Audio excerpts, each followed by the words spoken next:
the award-winning BallGame Blitz Sports Network from Worthy Road Studios. Over 1 million views in 2024. We're where you need to advertise. Subscribe to our Worthy Road Studios YouTube channel and join the over 5,500 subscribers watching local sports, Union University, Bethel College, and USJ. Multi-camera broadcasts, slow motion instant replay, on-screen scoreboard and graphics, and professional announcers. Thanks to our sponsors who make it all possible. BallGame Blitz Sports Network from Worthy Road Studios, the premier sports broadcast network in West Tennessee. Good evening, everybody, and welcome in. This is USJ High School football here on the Worthy Road Network. We are broadcasting live from Carlock Stadium and Kirkland Field, where tonight USJ back at home to take on the crosstown rivals, the JCS Eagles in town, the final game of the 2025 regular season, and it all comes down to this one. Regional implications for this game. USJ comes into this ball game with an overall record of 8-1. They are 5-0 in Division II Single A. JCS 8-1. They are 4-1 in Division II Single A. The Bruins last Friday night with a win over TRA, a close one, 17-7 here at Carlock Stadium. We'll break that game down in just a few moments here on the broadcast as we spend some time with you here in the pregame. We'll also recap the other games in and around Division II Single A from week number 10. That was last Friday night. JCS winning in their last outing, a final 38-13 over FACS. Again, we'll look at that game and all of the other games from Division II Single A from week 10. And we'll also look ahead to week number 11, which is tonight. This game and all of the others in and around Division II Single A. We spoke earlier with head coach Derek Pritchard and recorded that interview. We'll have it a little bit closer to kickoff time later tonight. And also an injury report coming up. We spoke earlier with Miss Tori Farrell with Dynamics, and we'll break down any information that we have for you as far as injuries for the Bruins going into this ball game tonight. A big one, Division II Single A. USJ currently leading that division. Again, they are undefeated, 5-0 in Division II Single A. Trinity Christian Academy is currently in second place in Division II Single A, and JCS, the visiting Eagles, currently in third in Division II Single A. But you can toss the record books out because it's all going to come down to what happens tonight here at Carlock Stadium in this ball game between USJ and JCS, and also the game across town where TRA is visiting Trinity Christian Academy. My name is Thomas Pugh. Glad to have you along. Hopefully you can make it out here tonight. Cooler temps in the area, but it's a lovely night for football here at Carlock Stadium. Clear and calm and cool. Perfect football weather. Come on out and join us. But if you cannot, we're happy to have you along here on the broadcast as we work our way toward the kickoff at the top of the hour. Ben Howard is going to join me shortly. Again, we'll talk about Week 10 games, Week 11 games. We will break down this game, the game between USJ and TCA, look at some stats and see if we can sort it all out before they play it. But kickoff is at 7 o'clock tonight, and we are happy to have you with us. We'll take a break, and when we come back, a recap of Week 10, the win over TRA 17-7. We'll have stats from that game and also look at some of the other games from last week in and around Division II Single A. Come back with us. This is the BallGame Blitz Sports Network by Worthy Road Studios. Does shelter insurance cover shiny red cars? Yeah. What about purple vans? Also, yes. Monster trucks? What's going on, son? From shiny red cars to purple minivans, you can count on Shelter's local agents to help you protect what matters most. Whether you're a designer, homeowner, builder, commercial, residential, we're here to help make ideas come to reality. Builder finished products, 10 United Drive in Jackson. Come see us. Hey folks, Real McCoy here along with a little buddy Gizmo. Just like to thank all of our customers for letting us take care of their air conditioning and plumbing needs this summer. Gizmo sure is glad the dog days of summer are over. Now it's time to get those heating units ready for that cold weather coming. See, we're a hometown company celebrating 45 years in business in Jackson. So give us a call and check in online so we can get you on schedule. When you think of heating and air conditioning, think of the real McCoy. We'll take care of you. Have you ever thought about real estate investments or purchasing a home? Are you tired of dealing with the headaches of managing your real estate portfolio? Cornerstone Realty has you covered. We can advise you on anything real estate related. Your property, our priority. Cornerstone Realty and Property Management. Hey Jackson, it's game time, and the winning lineup is right here at Chuck Hutton Nissan. Our top players are ready to take the field. Rogue, Sentra, Pathfinder, Altima, and Kicks. Big savings, special incentives, and Nissan's built to win the game. Don't sit on the sidelines. Run to Chuck Hutton Nissan today and make the winning drive home in your new Nissan. Chuck Hutton Nissan, just off I-40, exit 80 or 80B on Van Drive in Jackson, Tennessee.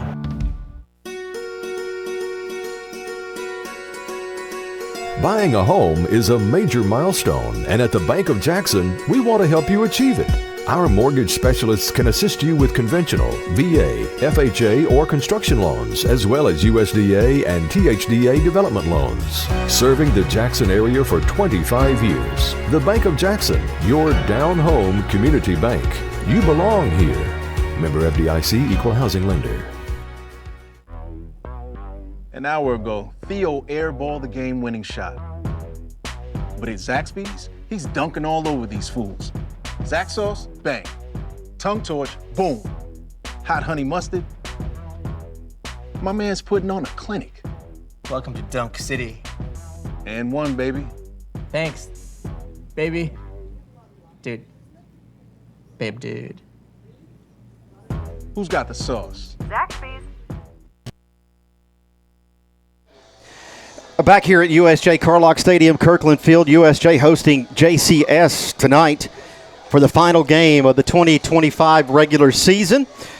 A big one here with regional implications. My name's Thomas Pugh. Ben Howard will join me here shortly on the broadcast. Happy to have you along. As we look back to last week, USJ coming into this game out of week number 10 with a win over TRA. The final score in that game, 17-7. One that was quite a bit closer than many may have expected. Actually, TRA winning this ball game at halftime by the score of 7-3, but USJ pulling it out here at home in the end. The final score 17-7. Looking at some stats from that ball game, passing the junior quarterback Caden Creech, 11 for 16, 160 yards last week. Receiving, Jake Payne, the big sophomore tight end, with 2 receptions for 70 yards and 1 touchdown. Ben Spencer, the sophomore running back, 16 yards receiving and 1 touchdown for him. Outside of that, 6 other receivers getting involved in that ball game last week. The senior Matthew Wiley, the junior Luke Brown, Jacob Snyder, Hudson Rushing, Deuce Davenport, Bradley Stamper. 8 different receivers targeted last week for Caden Creech in that ball game, passing-wise. As far as rushing, the senior Jackson Pugh last week, 23 carries for 127 yards as far as his production in that ball game last week. And Drew Davis, the junior running back, with 10 yards of his own last week in the win, 17-7. We should also mention special teams. Drew English comes in last week and puts points on the board for the Bruins in the first half. Drew English with a 35-yard field goal in that ball game. Again, 3 of the 17 points. Defensively last week, TRA only managing to accumulate 40 yards in terms of passing. Only 40 yards in the passing game.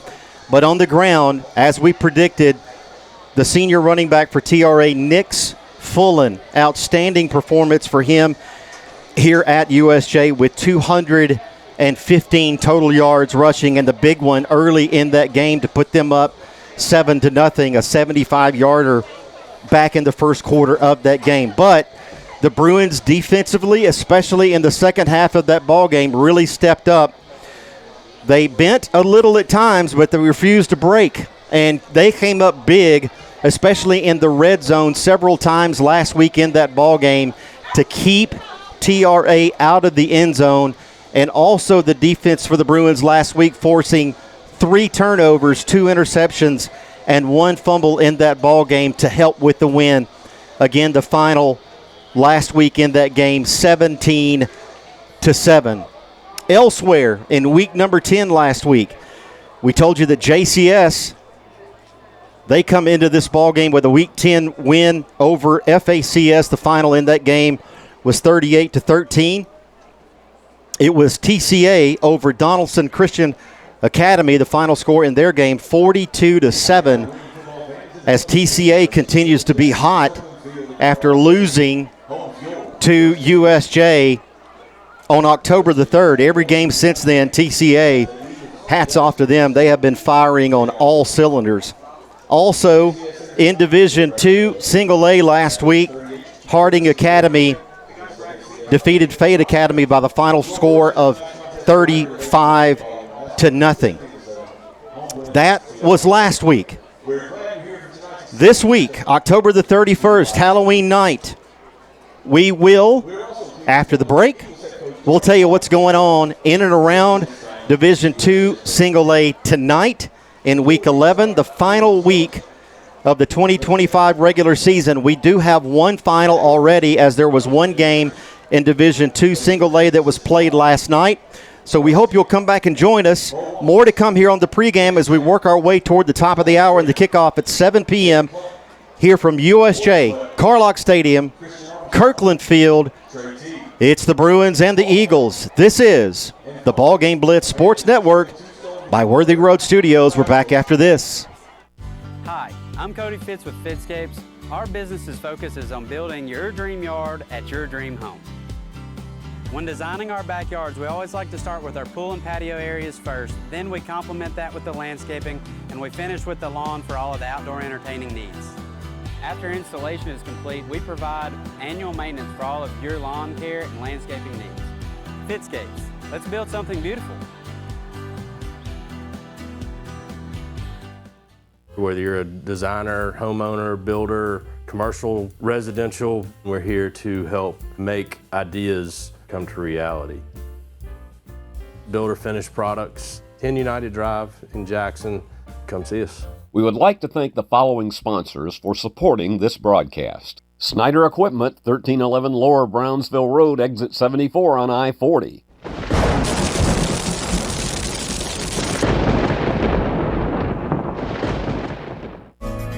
Do you want your smile to say it all?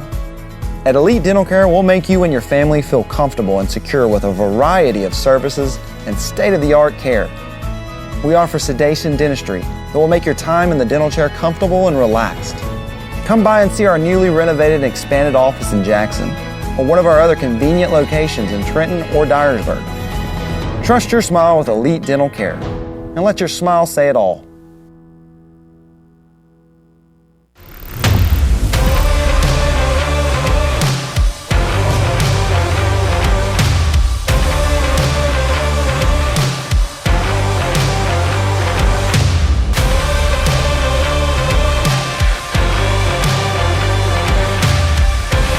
Dynamics Physical Therapy, your elite provider in sports medicine and performance.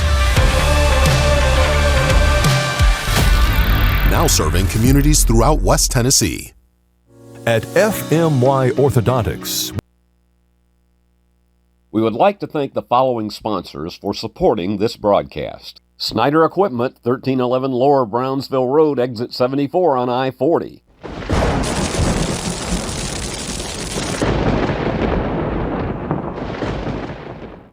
At FMY Orthodontics, we believe a beautiful, healthy smile is the key to boosting confidence and enhancing quality of life. Our team of highly skilled and compassionate orthodontic professionals is dedicated to providing personalized care in a welcoming, state-of-the-art environment. Whether you're looking for traditional braces, clear aligners, or other orthodontic solutions, we offer a variety of options to meet your needs. Our goal is to provide the most effective and efficient orthodontic treatment for every patient. Back here at Carlock Stadium, Kirkland Field, the beautiful campus of the University School of Jackson. The USJ taking on JCS tonight, a game with big, huge regional implications as USJ undefeated in Division II Single A. And JCS comes into this game with one loss back on October 3rd to TCS at home for their only blemish for their regular season record. USJ overall 8-1 on the season. We talked about last week and USJ winning over TRA 17-7. Now we look to tonight in and around Division II Single A. Of course, here at this ballpark, JCS visiting USJ. Across town, Tipton Rosemark Academy. The senior Nick Fullen and his crew are playing visitors to TCA. TCA hosting across town. TRA is there tonight for a region game. That also will have implications as far as the postseason goes here in Division II Single A. Elsewhere in and around the district, FACS is at Fayette Academy, and we do have one final from last night. There were several games played last night in and around the region here in high school football, partly because of the referee situation and availability as far as that goes, and some teams committed to Thursday night games, and also you have the Halloween situation here tonight. But St. Benedict beat Harding Academy in Division II Single A last night. 14-7 was the final in that game.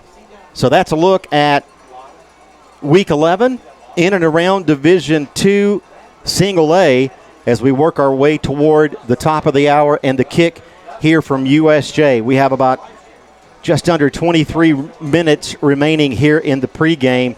My name is Thomas Pugh. Ben Howard is going to join me here in just a few moments, and we're going to break this game down. We will look at USJ and their season record up to this date so far. We will look at JCS and do the same for them. We'll go over some statistics, and we'll see if we can't make sense of what's going to happen here tonight. It's going to be tough to tell. A really, really, really big ball game that has been on the calendar for a lot of sports fans here locally in this area. More to come tonight. Also, we've got the invocation. We will carry that here. We'll join the PA announcer and all of the festivities here in progress. The invocation, the national anthem. Here locally, we will air that for you here on the network, and we will also have the introduction of the captains as we work our way to the kickoff here tonight. Bruins and Eagles. We'll take a break, and when we come back, Ben Howard joins me here in the booth, and we're going to talk about this game, preview it for you. Come back and join us, the BallGame Blitz Sports Network by Worthy Road Studios. At FMY Orthodontics, we believe a beautiful, healthy smile is the key to boosting confidence and enhancing quality of life. Our team of highly skilled and compassionate orthodontic professionals is dedicated to providing personalized care in a welcoming, state-of-the-art environment. Whether you're looking for traditional braces, clear aligners, or other orthodontic solutions, we offer a variety of options to meet your needs. Our goal is to provide the most effective and efficient orthodontic treatment for every patient. Turn to the experts. Since 1955, Garrett Plumbing and Heating has been the leader in plumbing, heating, and air conditioning service and installation for West Tennessee.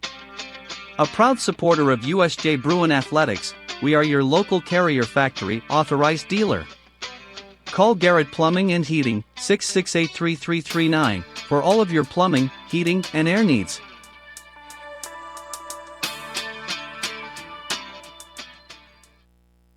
Have you ever thought about real estate investments or purchasing a home?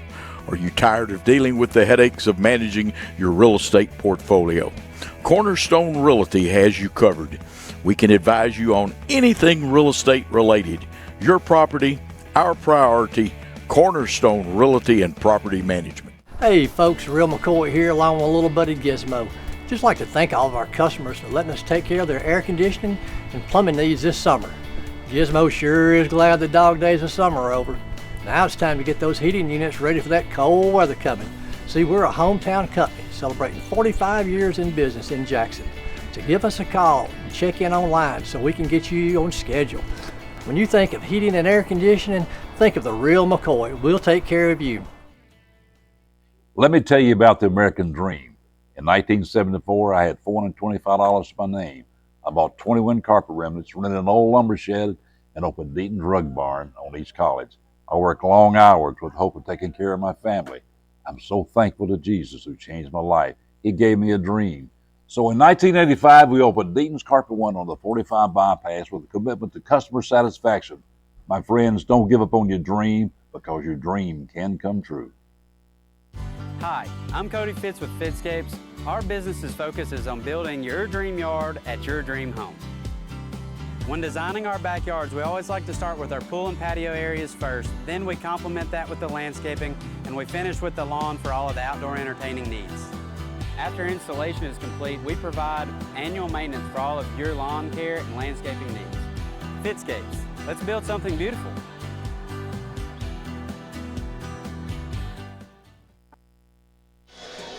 Back here at Carlock Stadium, Kirkland Field, University School of Jackson.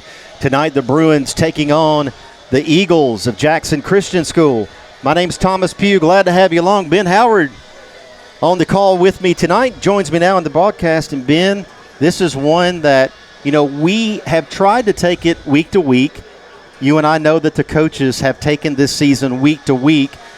But assuming you handle business week to week, which we have, especially in the district, this is the one that's been on the calendar for a while, Eagles-Bruins. It has, and obviously this year it's got a little bit more meaning to it. I mean, obviously the last 2 years, don't get me wrong, it was a circled game on the calendar, on the schedule the last 2 years for sure, but they weren't region district games.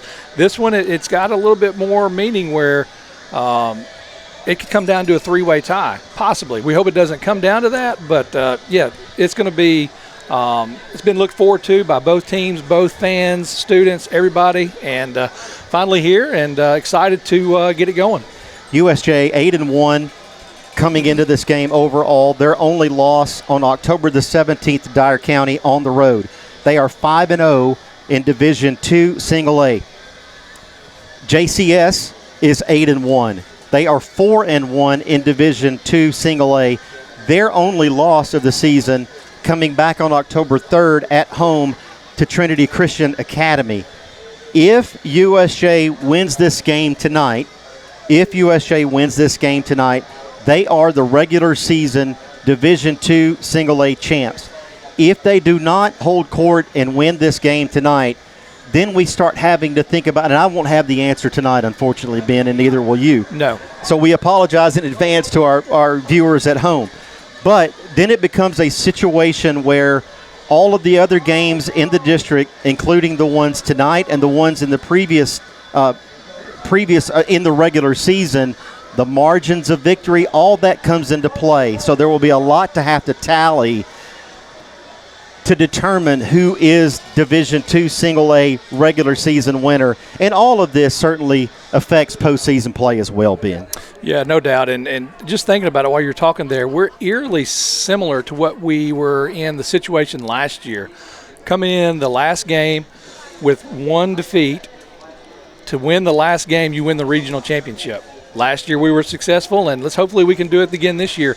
We win, and we take the region title. Like I said, if USJ does not win tonight, then it becomes a three-way tie. Margin of victory, you go back to the other games played, the district games, the non-district games. There's a lot that goes into the formula to determine who will be the Division IIA regular season winner. But hopefully USJ handles business at home tonight, and it's a clear path to a regular season championship.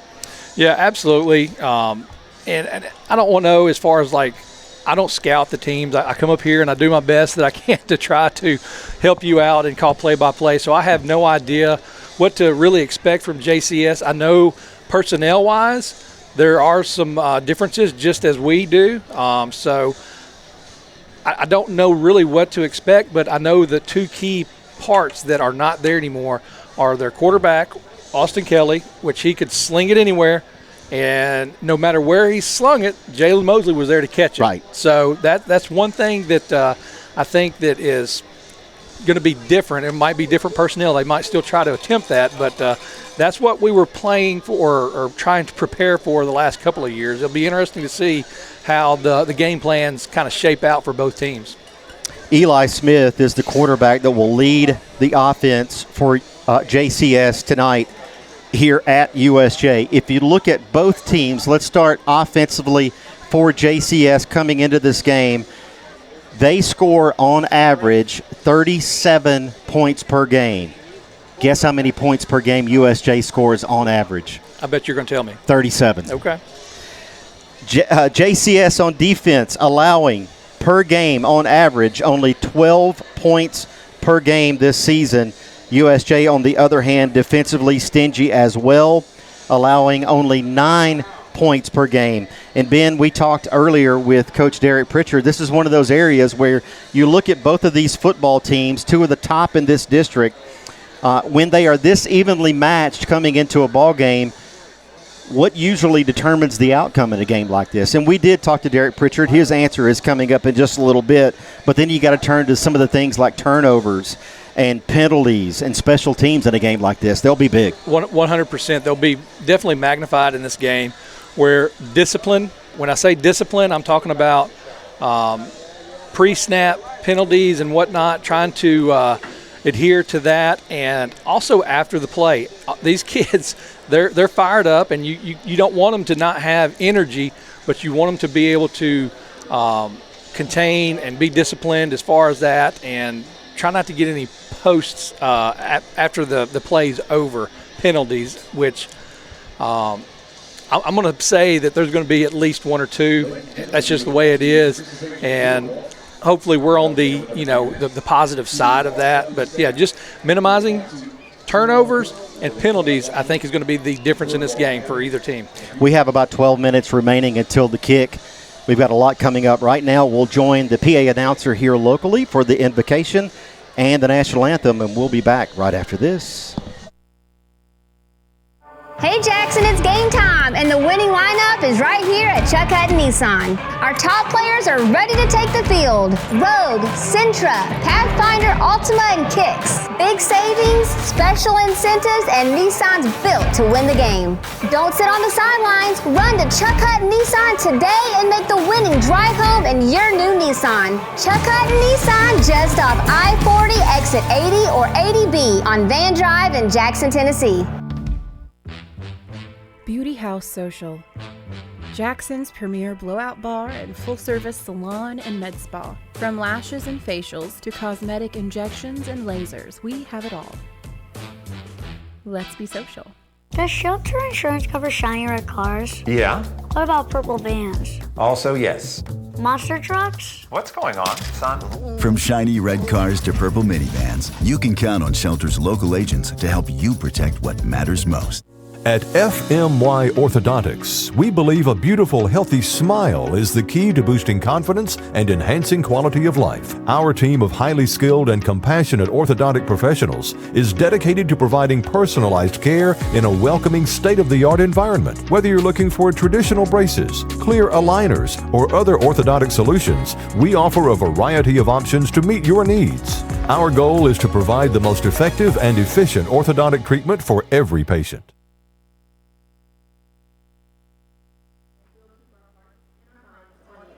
Let us not be distracted by the things of this world. Let us be focused on you and your goodness. We ask for safety of our players and a fun time with family and friends. May we lift up our victories to you for your glory. Thank you for sending your Son as our Savior. In your name we pray. Amen.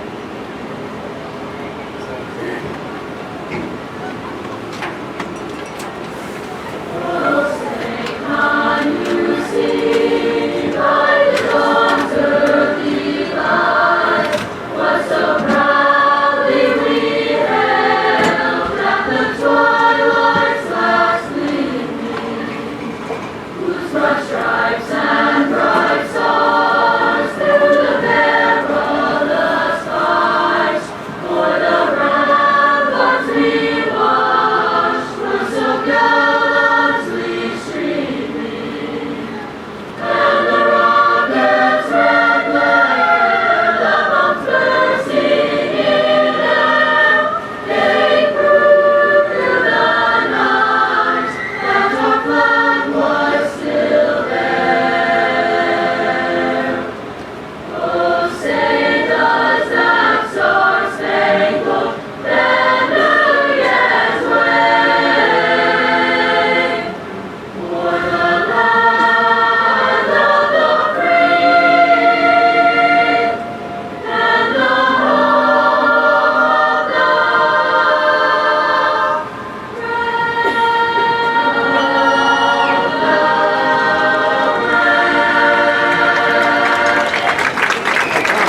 USJ Student Choir with the national anthem. A lovely job as usual as we are about 9 minutes away from the kickoff here. The regular season winding down. USJ will be in the postseason.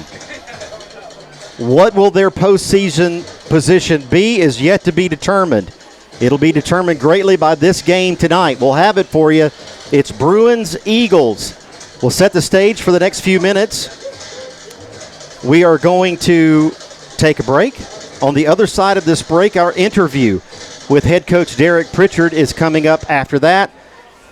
And then after the interview, another break, and then we will rejoin you. Ben Howard will rejoin you here locally for the introduction of the team captains and then the kickoff. USJ taking on JCS. We're live at Carlock Stadium. This is the BallGame Blitz Sports Network by Worthy Road Studios. We're back after this. This is how we Friday night. This is how we Friday night. This is how we Friday night. This is how we Friday night. Turn to the experts. Since 1955, Garrett Plumbing and Heating has been the leader in plumbing, heating, and air conditioning service and installation for West Tennessee. A proud supporter of USJ Bruin Athletics, we are your local Carrier Factory authorized dealer. Call Garrett Plumbing and Heating 668-3339 for all of your plumbing, heating, and air needs.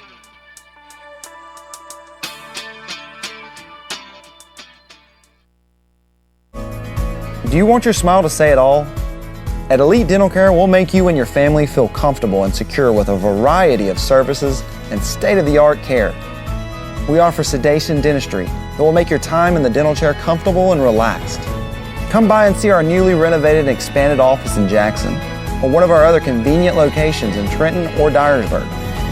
Trust your smile with Elite Dental Care and let your smile say it all.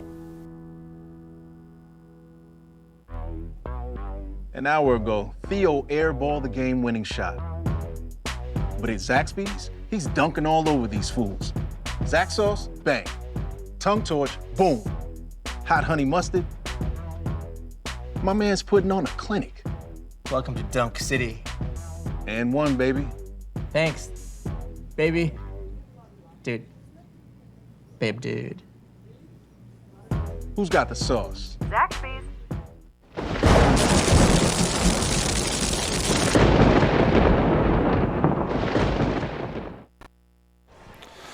Welcome back to Carlock Stadium with Worthy Road Studios.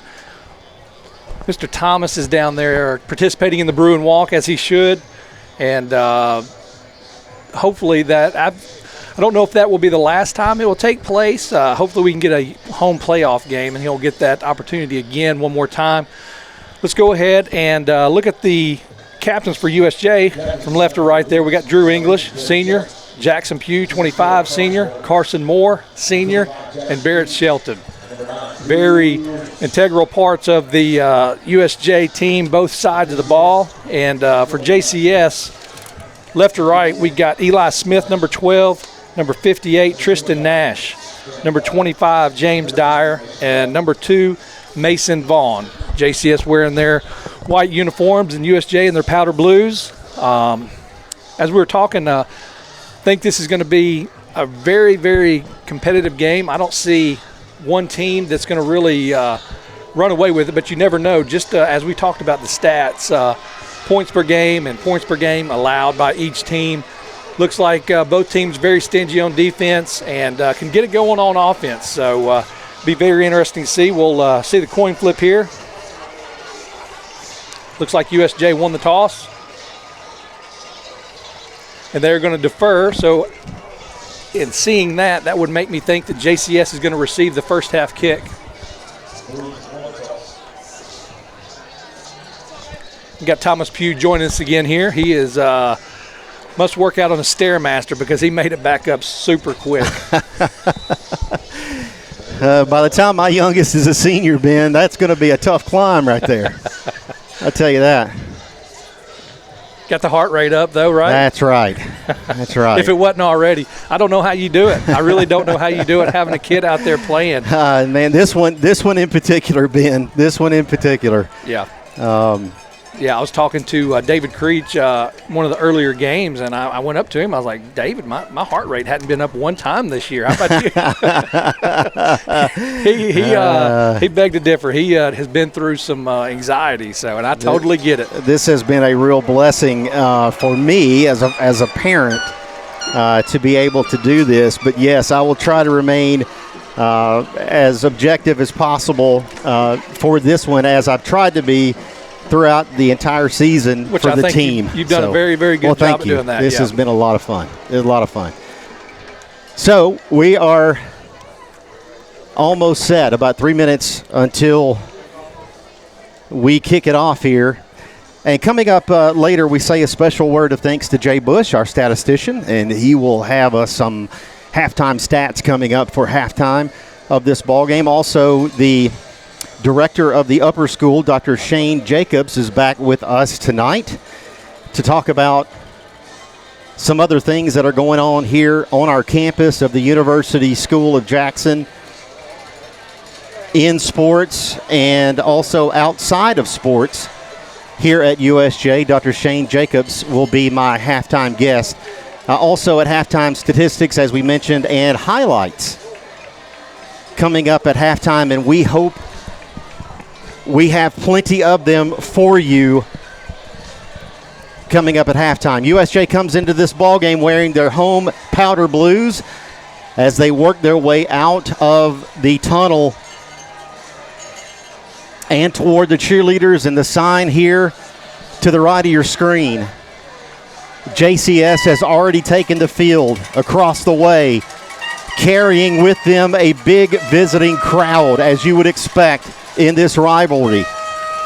JCS clad in solid white, tops and bottoms, blue numerals on their uniforms.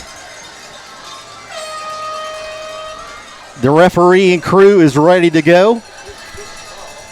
The Eagles are ready to go. The coaches are ready to go. Ben Howard and I ready to go. This is a big one.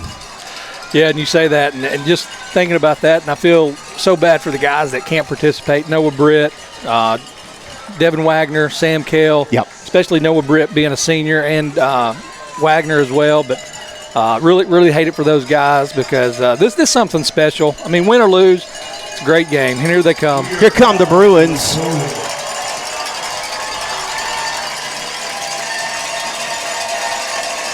And we are about 1 minute away from kickoff here from Carlock Stadium. What an atmosphere for football here tonight.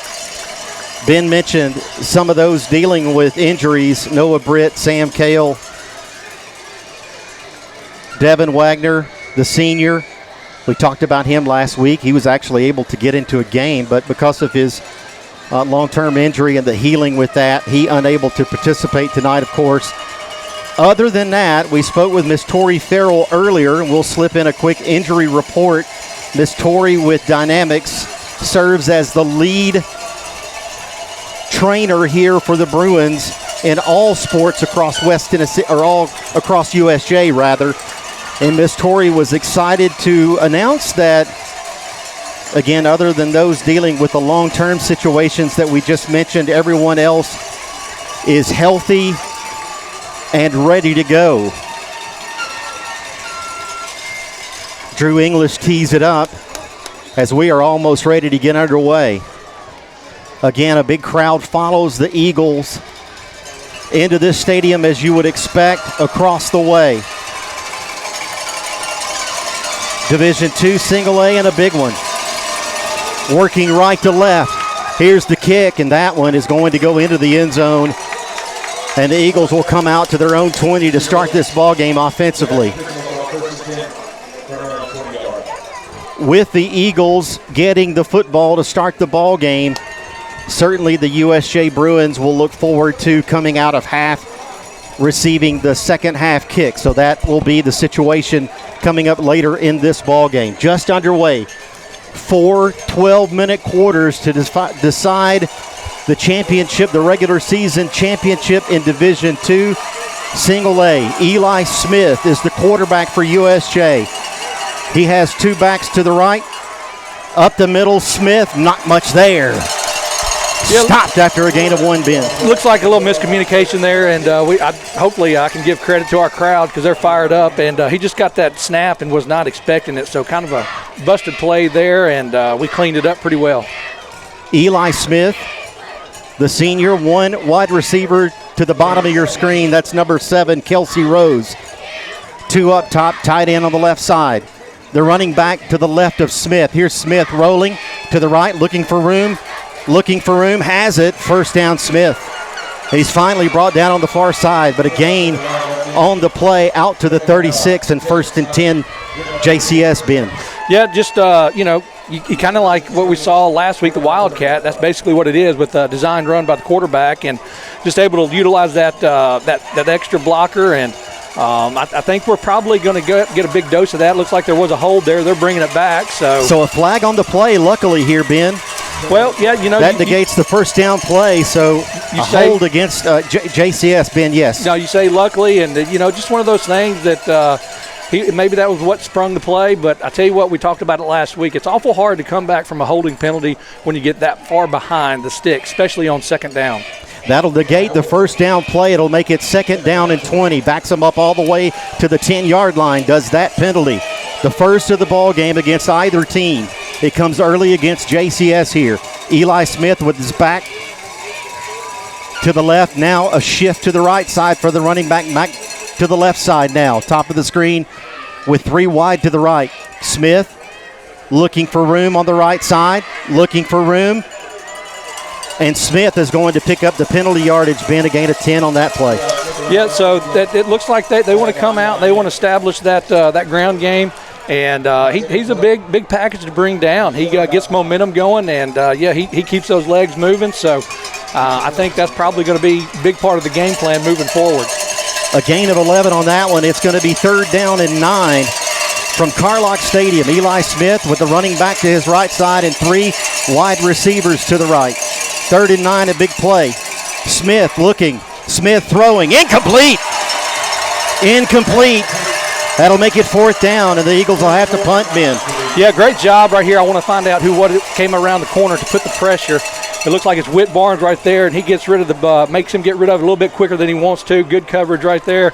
And as I mentioned just a few seconds ago, it's so hard to come back from that penalty, being that far behind the stick. So great job by the defense. We kind of got, the adrenaline, got that first hit out of the way. So let's see what we can do with Drew English getting the kick. This punt will be from the 21. Drew English back to receive. English looking at it, decides to take it to midfield and into USJ territory. Goes Drew English down to the 48-yard line, and that's where the Bruins offense will take the field. Yeah, great job right there by Drew English. I was kind of leery of him picking up that ball right there, but he does what Drew English does. He lowers his shoulder and gets through the first tackle, gives us great field position. We need to capitalize on this, keep the momentum going in the Bruins' way. The Bruins in business on their first offensive possession, holding JCS a 3-and-out to a punt. And Drew English fields the punt and gets us into Bruin territory, and that's where Caden Creech will bring the troops onto the field. And Creech with Pugh in the backfield. Seeing Whit Barnes out there on offense, too. Here's a shift to the top. Creech under center, 1 wide to the left. Creech a sweep to Pugh. Right side Pugh. Hit hard. Pugh was met, Ben. Yeah, it's tough to see being on the other side of the field, so we can kind of take a look here. Looks like you got Josh O'Neal pulling, and a guy just slips through and is able to get Jackson Pugh about 2 yards behind the line of scrimmage. A loss on the play of 2. It'll make it 2nd and 12.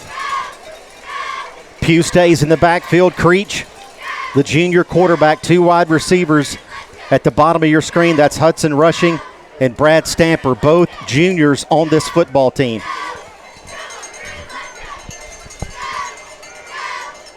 Here's motion Stamper. Here's Creech, back to throw. Creech, downfield, caught! Brad Stamper, 1st and 10. Yeah, that's what we need to try to just keep that going on. Just keep the ball moving. We don't have to go for the big play all the time. Bradley Stamper, you see, just kind of sits down in coverage, and Caden Creech surveys and gets rid of that just in time and picks up the first down. They're going tempo. Tempo for Pugh on the right side. Pugh on the outside. Pugh. Nice run, Jackson Pugh. 1st and 10, Bruins. Yeah, and I expect them to go tempo again with that big pickup right there. We'll see what they do. 3 wide receivers to the left. To the network guys, we'll keep it here. As the Bruins working quickly here. Hard to get a replay. Yeah, look for Jack Kreider, number 12, slipping out of there. He's on the far end on the line. 2 wide to the left. That's Stamper and rushing. Pugh, not much there. Pugh down. Loss of 3 on that one. It'll be 2nd down, Ben. Yeah, 2nd down, but we're able to get a 1st down. We're not in the goal situation. Just a little penetration right there. Looked like number 79 defensively got through for the Eagles. That's Jeremiah Jenkins on the defensive front for the Eagles. 2nd and 14, loss of 4 on that play. Drew Davis, the junior running back in the backfield. 1 wide to the left, that's Stamper. Here's motion. Heavy package on the left. Davis looking for room. Davis is going to pick up about 5. It'll be 3rd down. Yeah, great job right there by Drew Davis, just kind of using his footwork there to kind of dance around and get as much as he could, make it a 3rd and manageable. It looks like it's probably going to be about 3rd and 8, 3rd and 9, where field goal range is something that to consider right here. But I would imagine if we get enough yardage right here, we'll be going for it on 4th down, if we don't get it. 3rd down and 9. Spot it at about the 15-yard line. This drive started at the Bruin 48 after the punt. They're going to have to call a timeout. There's 8 seconds left on the game clock. Coach Wallace does indeed. We'll take it with them. No score here from Carlock Stadium at Kirkland Field. The Bruins, the Eagles. We're back after this. The BallGame Blitz Sports Network by Worthy Road Studios. Hey folks, Real McCoy here along with a little buddy Gizmo. Just like to thank all of our customers for letting us take care of their air conditioning and plumbing needs this summer. Gizmo sure is glad the dog days of summer are over. Now it's time to get those heating units ready for that cold weather coming. See, we're a hometown company celebrating 45 years in business in Jackson. So give us a call and check in online so we can get you on schedule. When you think of heating and air conditioning, think of the Real McCoy. We'll take care of you. Back here at Carlock Stadium, Kirkland Field, we thank our network sponsors, Chuck Hutton Nissan, FMY Orthodontics, Dynamics, McCoy's Heating and Air, and Elite Dental Care for making this broadcast possible. The Bruins come back out on the field, forced to take their first time out of the half. They will have 2 remaining. JCS continues to have all 3. 2 wide to the left, stack formation. That's Stamper and Reed Finney at the bottom of your screen. 2 wide up top. Here's motion. Actually, that's Jake Payne. Creech back to throw. Creech passing. Caught in and out of the hands. Incomplete. Jacob Snyder, the intended receiver there, Ben. Had it and dropped it. Yeah, he had it, and just that contact afterwards, was not able to hang on to it. Great pass. Hit him right in stride right there, and just not able to hang on. So I would imagine they bring the field goal unit out. Ben, hats off Hudson Little defensively there with the hit that knocked it out of the hands of Jacob Snyder. Had the catch, but the hit by Little on the play lodged it loose. And so the Bruins will be left with an attempt here for a field goal.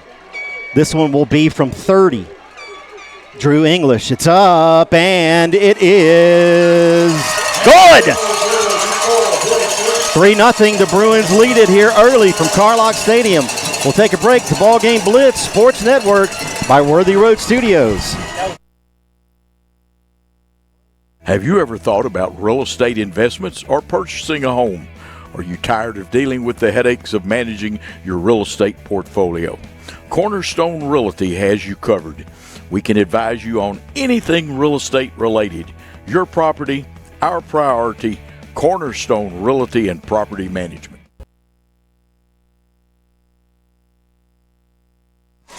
The Bruins take a 3-0 lead here from Carlock Stadium on their first drive, which started at the 48-yard line. They drove it down the field, and they got it to the 15.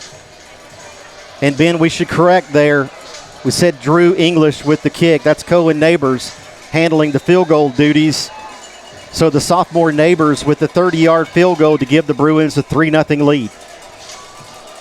The Bruins impressive on their opening drive. It just stalled out there at the end with a drop pass. Actually, I won't call it a drop. It was just dislodged by the defender. That's a live ball there. Fielded, brought out, tackled. 5-yard line.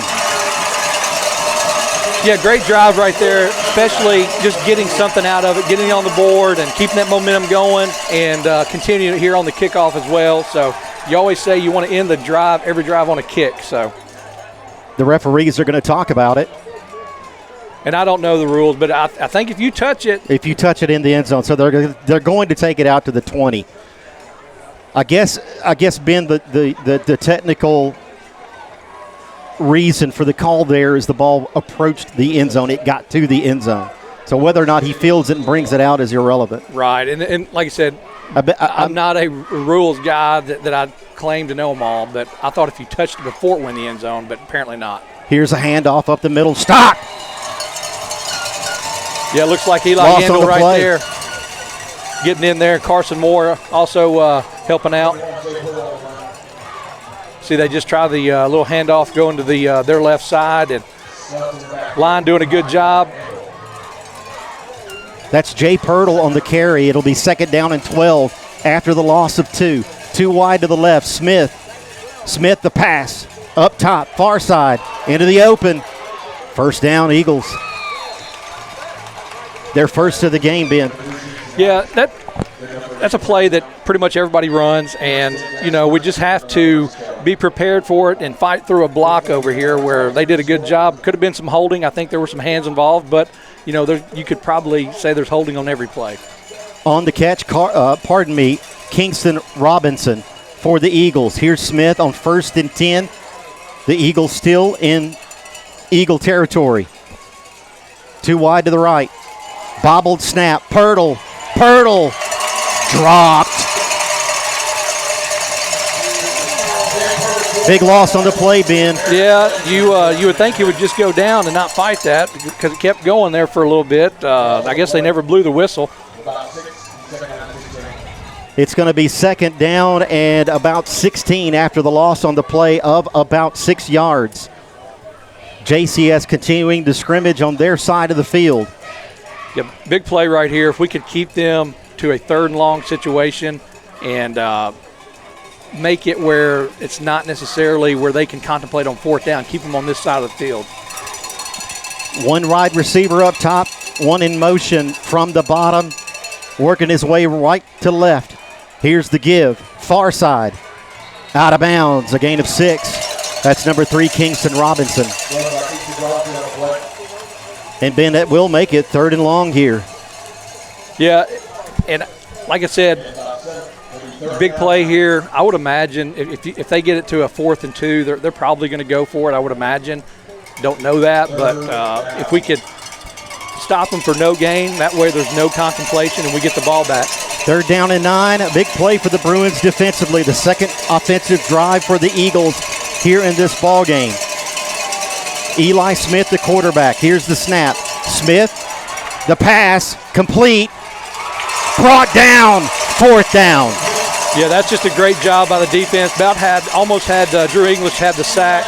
Eli Smith was able to get the ball away, and a little misdirection right there, and did complete the pass and picked up about 5 yards. So we'll see what they do. I kind of have my radar here on as far as a potential fake here for sure. I'd probably play it safe and just you got Drew English back there, so you do have a man back, but I would definitely have my radar on. Here's the kick. English back to receive. And it's going to be downed at about the 18-yard line.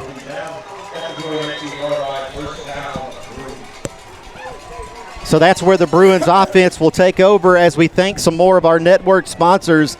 They include Snyder Equipment, Shelter Insurance, Deaton's Carpet One, and Garrett Plumbing and Heating. We thank our sponsors for making this broadcast possible. Thomas Pugh, Ben Howard. The Bruins undefeated in Division II Single A. The Eagles with one loss in Division II Single A. The Bruins offense takes the field for their second offensive possession in this game. 5 minutes to go in the first quarter. Too wide to the right. Pugh in the backfield. Here's Creech. Pugh working his way near side. Pugh brought down maybe a gain of 3 there. It'll be second down, Ben. Yeah, good job right there. Just, getting some positive yardage right there. Jackson Pugh coming out. And like I said, he's going to he's going to break one of those. So it's just, you got to be patient and take what they give you right now. Creech, one wide to the right. Here comes a shift back this way. Pugh in the backfield. Creech, the junior. Here's the give to Pugh. Pugh looking for room, none. Loss on the play. We'll call it no gain, Ben, as it's going to be third down. On the first down, a gain of 4. It'll be third and a long 6 here. Yeah, I probably would expect some type of get Ben Spencer in there, so possibly a jet sweep here, something to pick up some yards. 4 minutes remaining in the first. Too wide to the right. Ben Spencer, the sophomore, comes into the backfield for the Bruins. One wide at the bottom of the screen. Creech with motion from the top. Creech looking. Creech throwing. Caught. Spencer. First and 10 Bruins. Yeah, Ben Spencer's been so valuable in that third down situation, picking up that first down. Great job coming out of the backfield. Just a little wheel route right here. Spencer continues in the ball game here, the sophomore, after picking up the first down, the third first down of the ball game for USJ. The Eagles have only one. The Bruins on their side of the field. Creech. This is Drew Davis. Davis upfield. Davis turning, and a nice gain for Davis on first down. Positive yards there, Ben. Yeah. A gain of 5. Positive Absolutely. yards. Yeah, and I agree. Just control the clock, control the game, control the tempo, play your game. And I think that's kind of the game plan that they're coming out with. And kind of keep your eyes out for, trick plays. This is the kind of game that they bring those out, something you hadn't seen all year. One wide to the right. Here's a shift from the top to the left. Creech under center here. Creech, a sweep. Drew Davis looking for room, has none. No gain on that one, maybe a loss of a yard. It'll be third and about 5. We'll call it a long 5, maybe 6 yards here. The Bruins continuing to operate on their side of the field here. Yeah, for as much as they're getting through our line, they're getting, through there pretty easily. I think a screen pass would be huge right here. One wide to the right. Jackson Pugh back into the game, the senior running back. Pugh in motion. Creech looking for room. Creech may have to run it. Creech throws it. Caught! Jake Payne, far side, into Eagle territory. First and 10. Yeah, great job by Caden Creech, just kind of buying some time and using his legs. I thought he might run it, but sees Jake Payne just out there. They just let him go. You see him out here. They pursued the quarterback. They thought he was going to run it and just leave Jake Payne all by himself. And as I was saying, that line with it over pursuing right here, I think it's a great play for perhaps a screen pass right here. Eventually, maybe not right here in this play.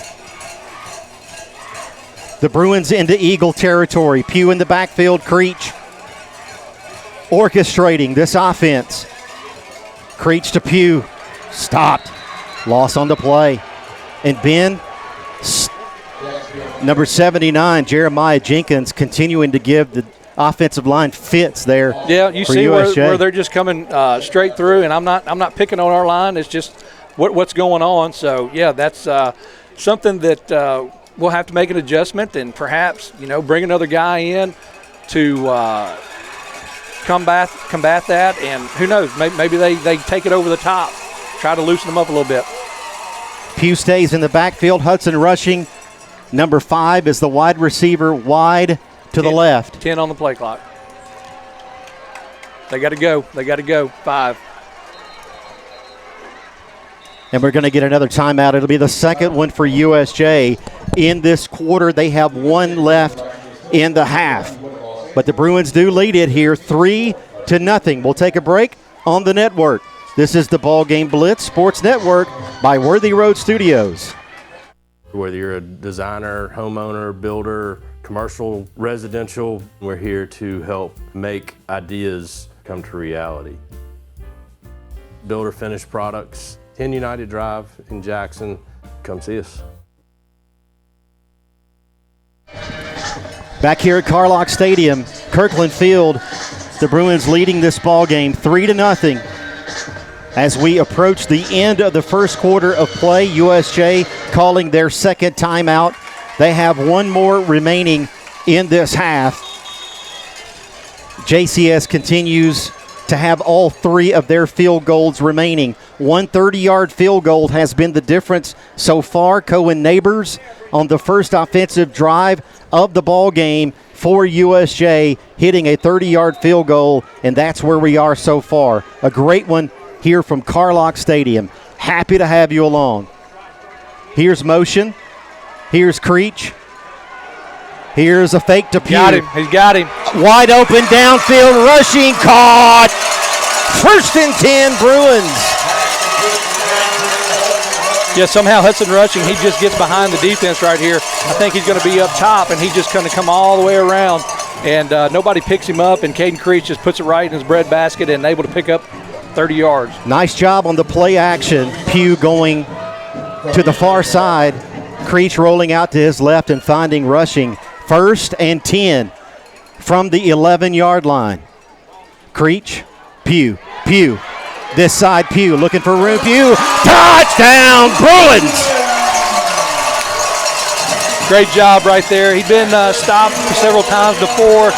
He decided he wasn't going to be denied right there. He had his eyes on the end zone and wasn't going to let up. Pugh with an 11-yard touchdown run. Great job blocking right there by Jack Kreider. Got to give him some love because it doesn't happen without that. Great job, Jack Kreider. At the moment, a 9-0 lead. We'll see if Neighbors can tack on the extra point. Hines will snap. Brown will hold. Neighbors will kick, and it's good. 10-0, the Bruins lead it here from Carlock Stadium. We'll take a break. The BallGame Blitz Sports Network by Worthy Road Studios. At FMY Orthodontics, we believe a beautiful, healthy smile is the key to boosting confidence and enhancing quality of life. Our team of highly skilled and compassionate orthodontic professionals is dedicated to providing personalized care in a welcoming, state-of-the-art environment. Whether you're looking for traditional braces, clear aligners, or other orthodontic solutions, we offer a variety of options to meet your needs. Our goal is to provide the most effective and efficient orthodontic treatment for every patient. 10-0 your score. The Bruins leading it here from Carlock Stadium against arch rival JCS, a Division II single-A game with huge regional implications. USJ wins this one. They are regular season regional champs. 10-0 so far. The first quarter, USJ has looked great. Here's English with the kick after the Jackson Pugh score. This one is going to go into the end zone. And the Eagles once again will start at their 20-yard line. Jackson Pugh with an 11-yard touchdown run on the last offensive possession. And Ben, how about Caden Creech to Hudson Rushing for the big gainer to get us in that position? Yeah, just, being aware, Caden Creech, he has all the tools. He has all the, physical abilities. It's just nice to see him putting it all together, and our receivers working for him, getting open, and he's able to connect. Great job. 1st and 10. This drive starts at the JCS 20-yard line. Eli Smith is the quarterback for the Eagles. Here's the handoff to Pirtle. Dropped. Loss of 2.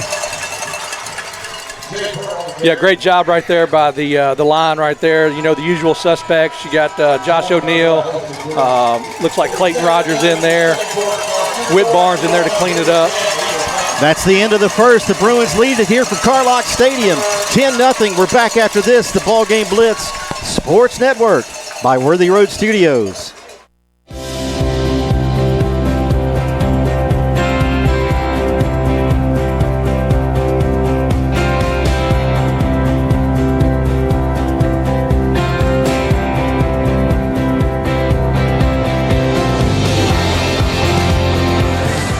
At Dynamics Physical Therapy, we help our clients get back to doing what they love. Dynamics is now serving communities throughout West Tennessee.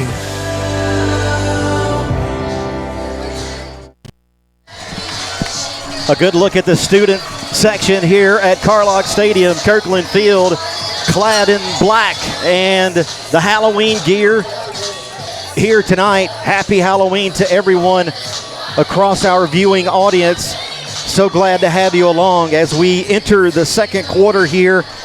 USJ taking on JCS. It's going to be second down and 11. Pirtle dropped for a 1-yard loss on the previous play that ended the first quarter, and that's where we are. Eli Smith, empty backfield, 2 wide to the right, 2 wide to the left. Here's Pirtle in motion. Smith, high snap. Smith corrals it, and he's dropped. Trouble with the snap there, Ben, and it didn't go anywhere after that. No, that's unfortunate. You know, I know how frustrating that can be on the snaps, but that's throwing any timing they have whatsoever on these plays, and results in about a 3rd and 14. So, big play right here. I would, obviously think they're in a passing situation. Hopefully, we can get some pressure on him and force him to throw it sooner than he wants to. We are in the second quarter here. USJ has only allowed 1 first down in this ball game. The Eagles have yet to approach USJ territory offensively. 3 wide to the right. Here's Smith. Different quarterback. Basham downfield. Intercepted! Far side. Intercepted far side. And Ben, they bring in Reed Basham, and he throws the pick to Drew English. Yeah, apparently he's got the better arm of the two, and that just obviously in a predictable situation of a pass. Great job just playing zone right there. And I don't see, let me see if I can get the number who gets it. Looks like Drew Davis right there. Great job by him, and putting us in a great position right here to add on. Drew Davis with the pick. My apologies. Drew gave it to the wrong one. He gave it to Mr. English. And it was the junior Drew Davis with the big play there to put the Bruins offense in business here in the second. This drive will start well into JCS territory from the 34. Yeah, and I would expect that they're probably going to do more of the same what they've been doing, is try to establish the run. I know we haven't done it yet, but I think they want to do that and just try to shorten this game up. 2 wide to the right. Pugh in the backfield.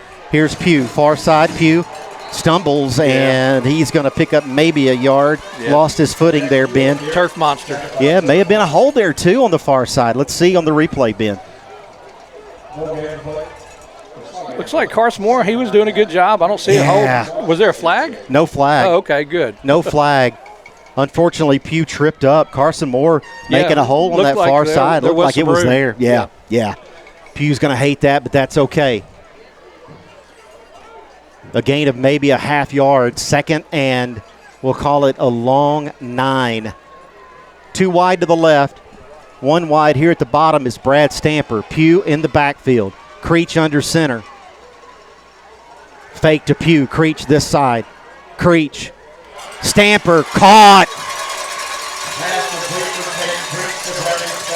And I want to say that is not an easy throw right there. You see Creech rolling out, and they're on the far side of the field, and he does roll out this way, but that is a very strong throw. That's on a line right there. So great throw by him, making it 3rd and manageable right here, where even if we don't get it on 3rd, I would most likely assume we're going to go for it on 4th. 3rd down, and we'll call it 2. And we will spot it at about the 19. Pugh in the backfield, 1 wide to the right. That's Stamper.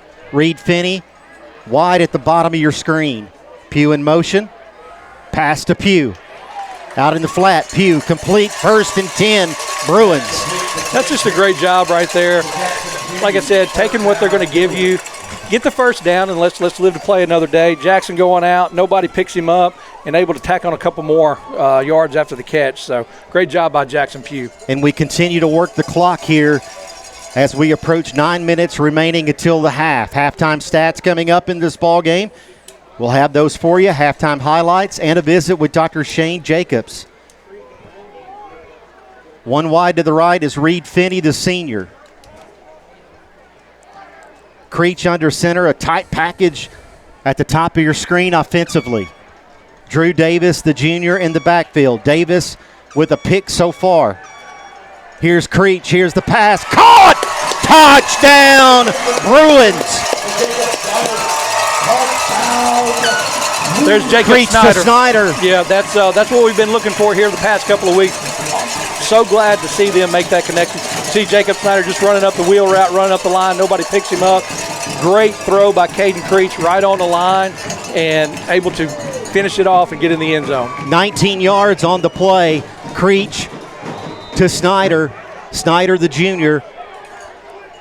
Here's Sam Hines to Luke Brown and Cohen Neighbors for the PAT, and it is up and it is good. 17-0 Bruins.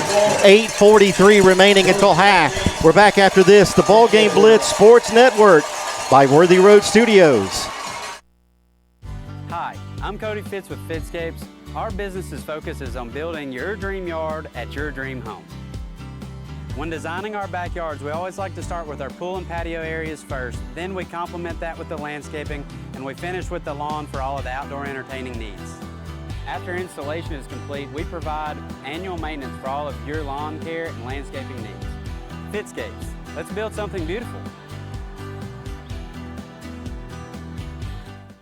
17-0, the Bruins leading this ball game. Live from Carlock Stadium and Kirkland Field, we say thanks to some more of our sponsors. They include Fitscapes, Bank of Jackson, Zaxby's, and Jones Chevrolet, making this broadcast possible as Drew English getting ready to tee it up. The Bruins leading after the Creech to Snyder connection, 17-0, and this one is going to sail into the end zone. And once again, the Eagles starting at their own 20. And Ben, you and I have talked about it all season long. Anytime you can get another team to start at their own 20 regularly, yeah, it's a big thing. No it's doubt. a positive thing. It's not an exciting play, but I promise you the coaches, they love it just as much as we do because it just takes all the unpredictables out of it, where there's, a penalty, a long return, somebody getting hurt. So, yeah, we will take it every time. Eli Smith, your quarterback, he returns to that position. Pirtle in the backfield. the Eagles with 3 wide to the left. Working right to left. Here's Pirtle. Stopped. Maybe a gain of 2. It'll be second down, Ben. Yeah, they're just looking for anything right now, and our line is, they're not trying to over-pursue. They're kind of holding their blocks and waiting on him to come and just clogging up all the holes. Barrett Shelton, Clayton Rogers, just able to take him down for minimal gain. Clayton Rogers wearing number 40 tonight, a uniform change for him. We were notified of that from Coach Derek Pritchard. That young man keeps playing like that. He can wear 40 from here on. That's fine with me, sir. Eli Smith with Pirtle to his left and 3 wide at the bottom of your screen. Smith with the pass this side. Oh, great job. That is just a great job fighting through the block and getting through there. Who is that? Is that Whit Barnes? No, that's Drew English. Yeah, should have known. See him, he just comes up. He sees it, and he just fights through that block and is able to trip him up. And now they've lost that yardage they just picked up, so now it's a third long situation. Great job by the defense. 3rd and 11. Let's hold them here. And you would think it's another passing situation. They do keep Smith in the game, though. The Bruins have only allowed 1 first down in this ball game to JCS. 3 wide to the right. Smith rolling to the far side. Smith looking. Smith throwing. Tip. Intercepted. Far side. Incomplete. Incomplete. I beg your pardon. Well, we'll get the ball anyway, but it'll be a little bit further away from the end zone, but I think we're going to get the ball on the punt. That's a long way for me to try to pick that out, Ben. My bad. Barrett Shelton right here. He is coming. Maybe a little hold, and there's a tipped up, and I thought for sure, it just goes through his hands. But hit the ground in between Jacob Snyder and Hudson Rushing, both diving for it, but it'll be a punting situation for JCS as they have only picked up 1 first down in this ball game. Drew English back to receive. He's going to watch it, and it's going to be a good punt all the way down to the 31-yard line. Yeah, great job right there by flipping the field. That's right.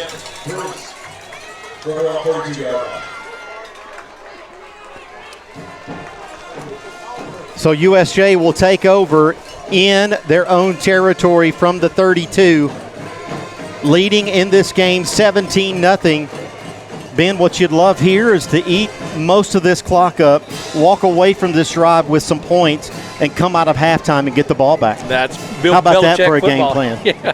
I like where your head's at, no doubt. So let's see if we can execute it right here. And by the way, we've been playing and adjusting. I think we got a good shot at it. 3 wide to the left. 1 in motion. Coming this way.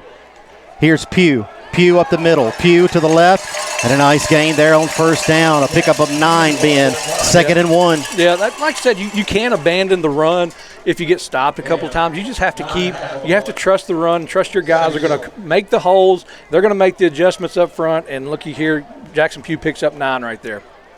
It'll be second and 1 from the 42. 3 wide to the left. Things get quiet here at Carlock Stadium. Jake Payne is going to be tight on the left side, the sophomore tight end. It has been Jackson Pugh with a rushing touchdown and a passing touchdown. Creech to Snyder. 17-0 the Bruins lead. Here's Pugh working this way. Pugh looking for room. Pugh is going to be brought down, and I think, Ben, he may be short of the first there, but it'll be third and short for Jackson Pugh. Jackson just go ahead and hit that edge, try to get that edge right here. You see Jackson or Jake Payne with a block here, and if he would just keep coming and maybe pick up that first down, he only needed 1. Tried to turn it up, but that's all right. We'll get it right here. Ben Spencer, the sophomore running back, comes into the ball game, into the backfield here, and we're going to have a timeout. Officials' time. Maybe a spot or a measurement to see if indeed Pugh got the first down here. They're going to measure it, Ben. Bring it in. It's pretty obvious he's short about a yard. I thought the same. Well, no, I guess they are going to come out and measure it. It's kind of, bear with us, guys. It's hard to see where the ball's at from where we're at and the angles. So, yeah, I guess it was closer than what we thought. So, yeah, I think he does have it. It might be a little short. He got it. First and 10. The Bruins picking up their 8th first down of this ball game. So I take back everything I said about getting the edge. So good job, Jackson Pugh. I'll shut up. Hudson Rushing, the junior receiver, wide to the left. He's at the top of the screen. And that should keep the clock going. They should restart the clock once the ball's set. 1 wide to the right, 5:40 remaining until half. And there it goes. Ben Spencer is the running back in this formation. Creech orchestrating from the 42, first and 10. Bruins up 17-0. Here's the give to Spencer. Spencer on the left side and looking for a little room and more positive yards, Ben. Yeah, we'll take it. He fell gain forward. of 3. Yeah, falling forward. If you always hear that about a running back. If you can fall forward every time, you're most of the time going to get positive yardage. You see him just keeping those puppies moving and gets the most of what he can. It'll be second down, and we'll call it a long 6 here. Pugh back into the game with 1 wide receiver to the right. That's Deuce Davenport. 1 up top. Wide to the far side. Creech under center. The give up the middle. Pugh looking for room. Not much there. Maybe a gain of 1 on that one. Good penetration by the defensive line for JCS. Yeah, and I would expect some type of play action right here just to – because they've been really pursuing the run, and if you could get just a little bit of over pursuit by the defense and open up something from the passing game, which Creech has been great at tonight. Drew Davis comes into the backfield, the junior running back, 2 wide to the right, 2 wide to the left. Davis with an interception in this game already. An impressive game for him. 4 minutes to go to half. Here's motion Davis. Creech back to throw with time. Creech caught! Snyder! First and 10 Bruins. Hey, you give that all to Caden Creech and the line. You see the line is going to give him great protection right here. He can just sit back there and, surveyed every receiver. He looked off about 2 or 3, which obviously helped as well, and just hit Snyder right over the middle with a strike. 3:50 remaining until half. The clock continues. And now JCS is going to get a timeout and talk about it.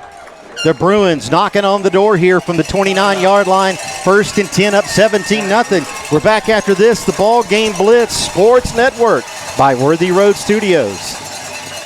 Hey Jackson, it's game time, and the winning lineup is right here at Chuck Hutton Nissan. Our top players are ready to take the field. Rogue, Sentra, Pathfinder, Altima, and Kicks. Big savings, special incentives, and Nissan's built to win the game. Don't sit on the sidelines. Run to Chuck Hutton Nissan today and make the winning drive home in your new Nissan. Chuck Hutton Nissan, just off I-40, exit 80 or 80B on Van Drive in Jackson, Tennessee. 17-0 as we approach 3.5 minutes here remaining until half. Mark at 3:47. Coming up at halftime, we will air the pre-recorded interview with Coach Derek Pritchard. Halftime stats, halftime highlights, and a visit with Dr. Shane Jacobs. 1st and 10 now as the Bruins continue offensively. Pugh in the backfield. Here's the fake to him. Creech to the right. Creech looking. Creech throwing. And incomplete, intended on the far side there for Jackson Pugh, Ben. Yeah, great coverage right there, it seemed, for Jackson Christian. Really nothing there. I mean, I think Caden actually could have ran it. He had all kinds of open space right here in front of him, but decides to try to hit Jackson Pugh right here, and a great pass. Just maybe a little vertically challenged right there by JP, but that's okay.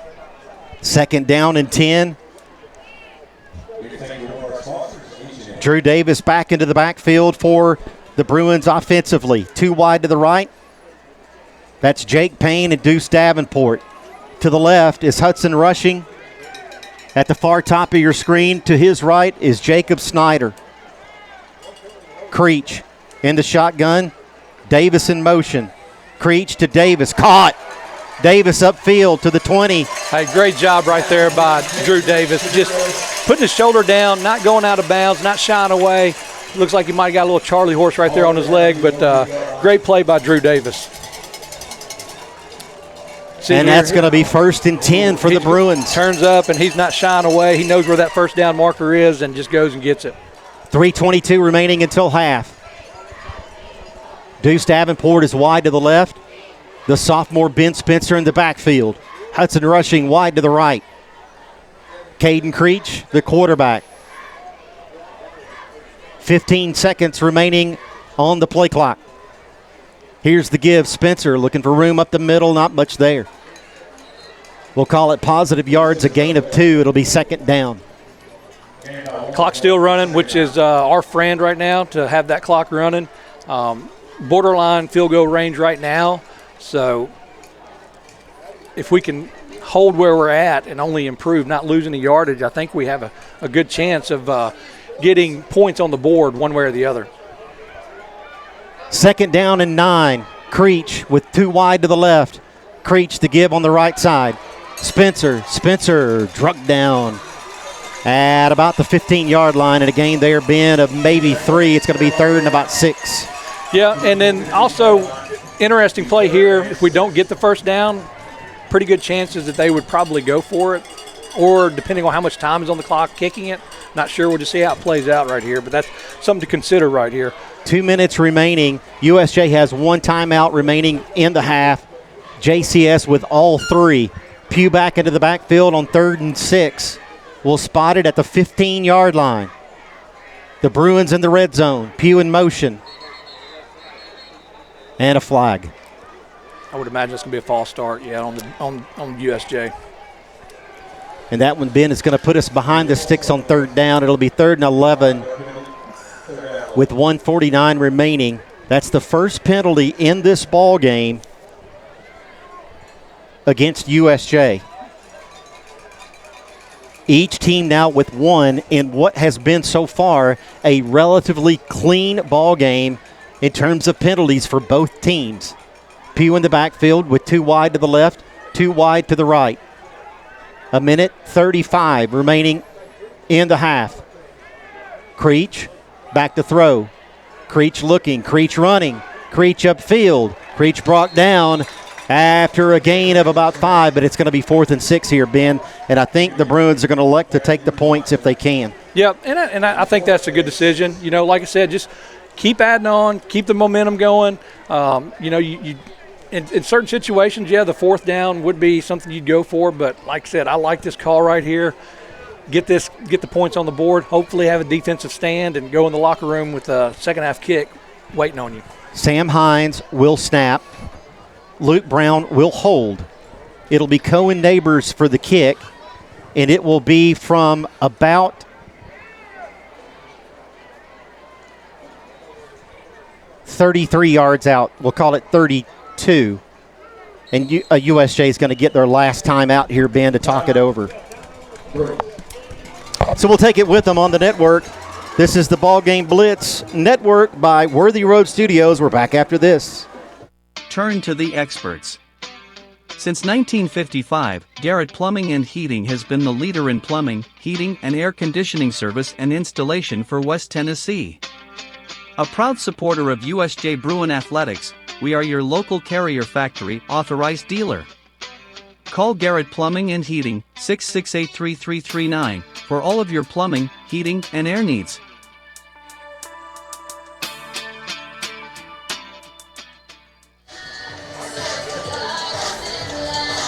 $17-0, the Bruins leading here, attempting what looks to be about a 32-yard field goal. Cohen Neighbors is going to attempt it here. Sam Hines the snap, Luke Brown the hold, Neighbors the kick to make it 20-0 here. Let's see. And we've got a whistle, and what do we have? It's going to be a false start against the Bruins here. Not good. He had the leg. We just need to get a little bit more height right there. There's plenty of leg in it. So that'll back them up, and it'll make it a 37-yarder. Still within the range for Neighbors. Hines to Brown.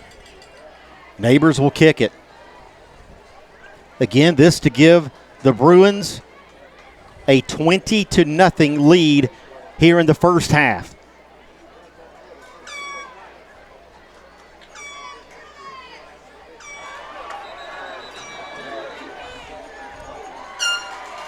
They might get that as encroachment. Ben, there was movement on that right side. It did seem as though JCS had gotten into the neutral zone, but I don't think it was enough. I don't think they were there long enough, and I think this one's going to go against the Bruins. Encroachment.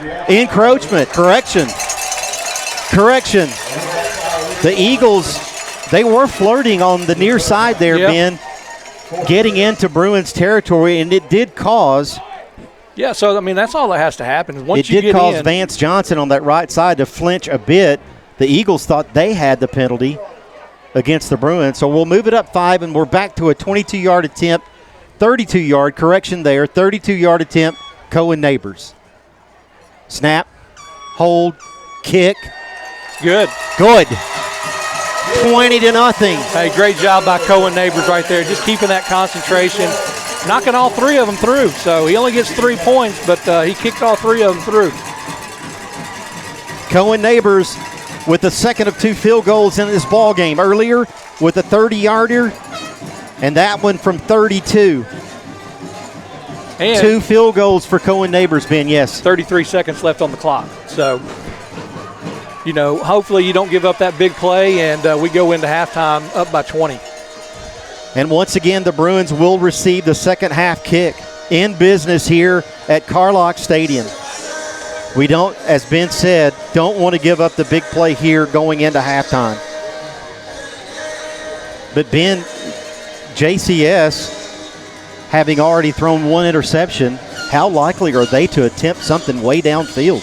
Yeah, and that's the thing about it. It's kind of, you know, telling that they bring another quarterback in when they were in that predictable passing situation. So I'm not saying Eli Smith can't throw the ball far or anything like that, but obviously it's not something they do a whole lot. And this one barely gets in the end zone. Is going to go into the end zone, and so USJ, with 33.3 seconds remaining until half, will take over from the 20-yard line and see what they can do here with 33 seconds remaining. Cornerstone Realty, BH Social, Kaufman's, and Builder Finish Products. Those are some of the sponsors that we would like to say thank you to for allowing us to come up here and do this. We thank all of the Worthy Road crew here, the cameramen, Billy, Paul, Chris, Ben Howard, Jay Bush, statistician. It takes a village, and we appreciate every one of you. 2 wide to the left, 1 wide to the right. Here's Smith with motion. Here's the give, far side. Upfield. Keep him in Upfield bounds. is Roberson. He did stay in bounds. It will stop momentarily for the chains to move. And I do beg your pardon, that's not Carlos Roberson, that's Kingston Robinson. Number 4 on the carry there for the Eagles. 27 seconds remaining in the half. They start the clock. 22, JCS with all 3 timeouts remaining. Keep him in bounds. Here's the pass play up top, and out of bounds is going to go the receiver. JCS does pick up a first down on the previous play. After the gain on that one, a gain of 7, it's going to be 2nd and 3. JCS with 2 first downs in this ball game so far. That is all. They have not gotten into USJ territory offensively. 2 wide to the left for Eli Smith, 2 wide to the right. 1 in motion. That's Kingston Robinson. Robinson, the carry. Robinson to midfield. Robinson out of bounds. And JCS, for the first time in the game, gets into Bruin territory. Yeah, I thought we had him stopped here where we made him turn back inside. And just a great job by blocking by JCS to allow him to get that edge. And 7 seconds left, so they do have 2 timeouts. So potentially time for maybe 2 more plays. JCS had 3. Have they called one? Did they call one? one? Gotcha. Yes. Gotcha. So like I said, with the timeouts, even with 2, I think you only got time for maybe 2 plays. We keep him in bounds right here. That's probably, well, unless they call timeout here. Smith rolling to the far side, looking. That one incomplete. 2 seconds remaining. Yeah, I'd like 2 seconds remaining until half. I'd like to see them stay with what they've been doing on the front. Bring as much pressure as you can is what they've been doing. Don't try to do anything too cute right here because they're going to be going for the end zone right here. I don't know that he has the arm. Pass intended there. Throw at 45 yards. Pass intended there on the far side to Jay Pirtle, number 21.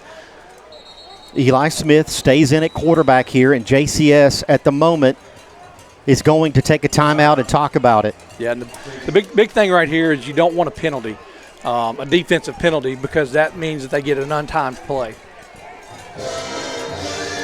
A very clean game so far for both teams. Only 10 penalty yards in the game for JCS, only 5 in the game for USJ. Correction, 15 penalty yards in the game for JCS as they were penalized on the play prior to the field goal on an encroachment call. So that 5-yarder gave them their second penalty of this game for 15 total yards. Had a good look at the cheerleaders there. They were in their new costumes, their black costumes. Fan section, they're fired up. They've got the cowbells. That's a new addition. Cowbells out tonight. That's a new addition that I'm digging. I like it.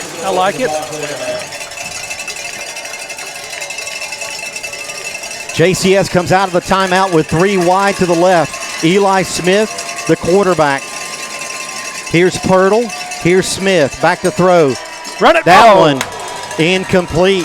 Yandel's going to be thinking And about that is going to be the end of the half. First half. See right 2 here. words, all Bruins, Ben. Yeah, I thought Yandel, he's going to be thinking about this tonight. He had that. He had a lot of open field. All Bruins, 20-0. USJ leads it.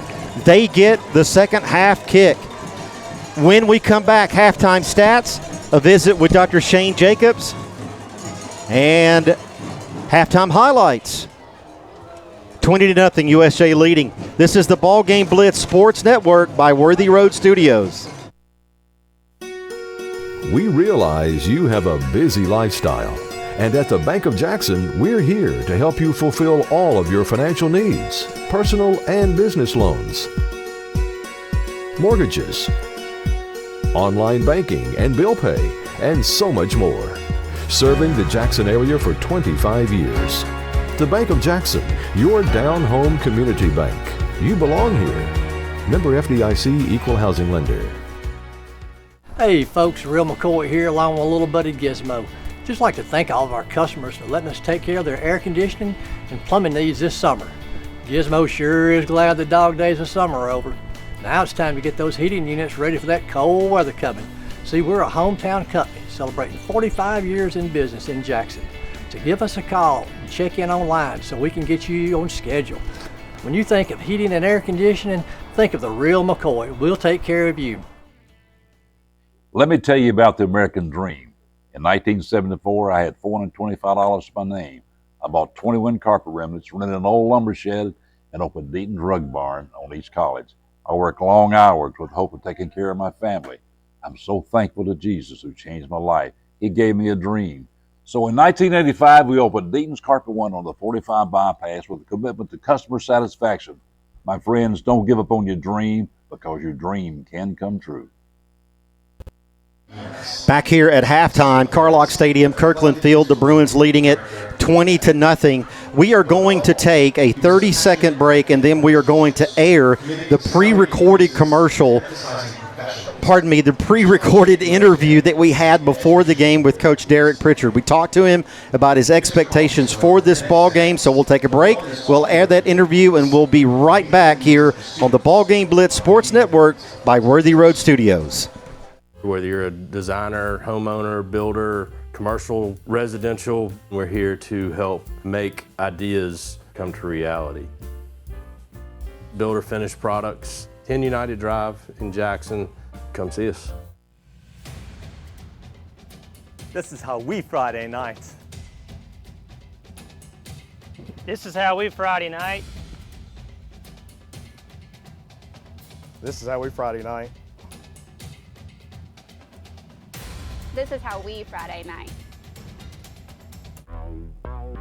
An hour ago, Theo airballed the game-winning shot. But at Zaxby's, he's dunking all over these fools. Zax sauce, bang. Tongue torch, boom. Hot honey mustard. My man's putting on a clinic. Welcome to Dunk City. And one, baby. Thanks, baby. Dude. Babe, dude. Who's got the sauce? Zaxby's. And we welcome you back. This is USJ Football, and we are being joined now by head coach Derek Pritchard. Coach Pritchard, it's week 11, the final week of the regular season. JCS is in town, a game with regional implications. Yes, what do you expect from the Eagles tonight? We expect a great effort. They're well coached. They got good players over there. It's going to be a hard-fought game. We expect a 4-quarter battle for 48 minutes. Should be a good ball game with electric atmosphere. We're excited. Coach, if you look at both of these teams statistically, offensively, defensively, the number of points per average or on average that each team scores and gives up, it's pretty even. Yep. In your experience, usually what determines the outcome of a game like this? Yeah. So as a coach, you look at the margins, right? When you got a game that's two competitive two ball clubs, we're looking at the margins. And what I mean by that is you got penalty yards, drive-killing penalties, turnovers, field positioning, things like that you don't normally see in the stat book, but that show up when you talk about the end result. And so I talked to our guys all week about win the margins. I think the team that wins the margins tonight will be successful. Coach, thank you for your time. Good luck tonight. Thank you. That's it, Coach Derek Pritchard, and we're back right after this. We would like to thank the following sponsors for supporting this broadcast. Snyder Equipment, 1311 Lower Brownsville Road, exit 74 on I-40.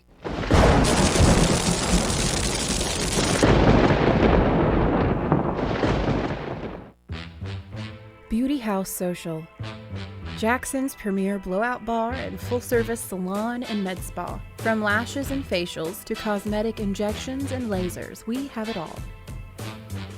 Let's be social. Does shelter insurance cover shiny red cars? Yeah. What about purple vans? Also, yes.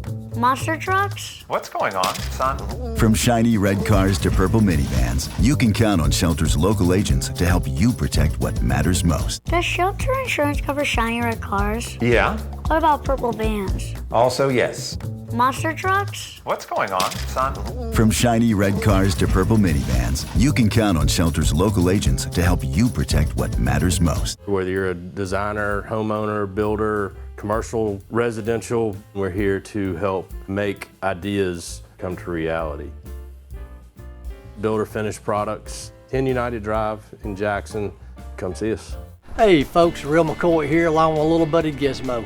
Just like to thank all of our customers for letting us take care of their air conditioning and plumbing needs this summer. Gizmo sure is glad the dog days of summer are over. Now it's time to get those heating units ready for that cold weather coming. See, we're a hometown company celebrating 45 years in business in Jackson. So give us a call and check in online so we can get you on schedule. When you think of heating and air conditioning, think of the Real McCoy. We'll take care of you.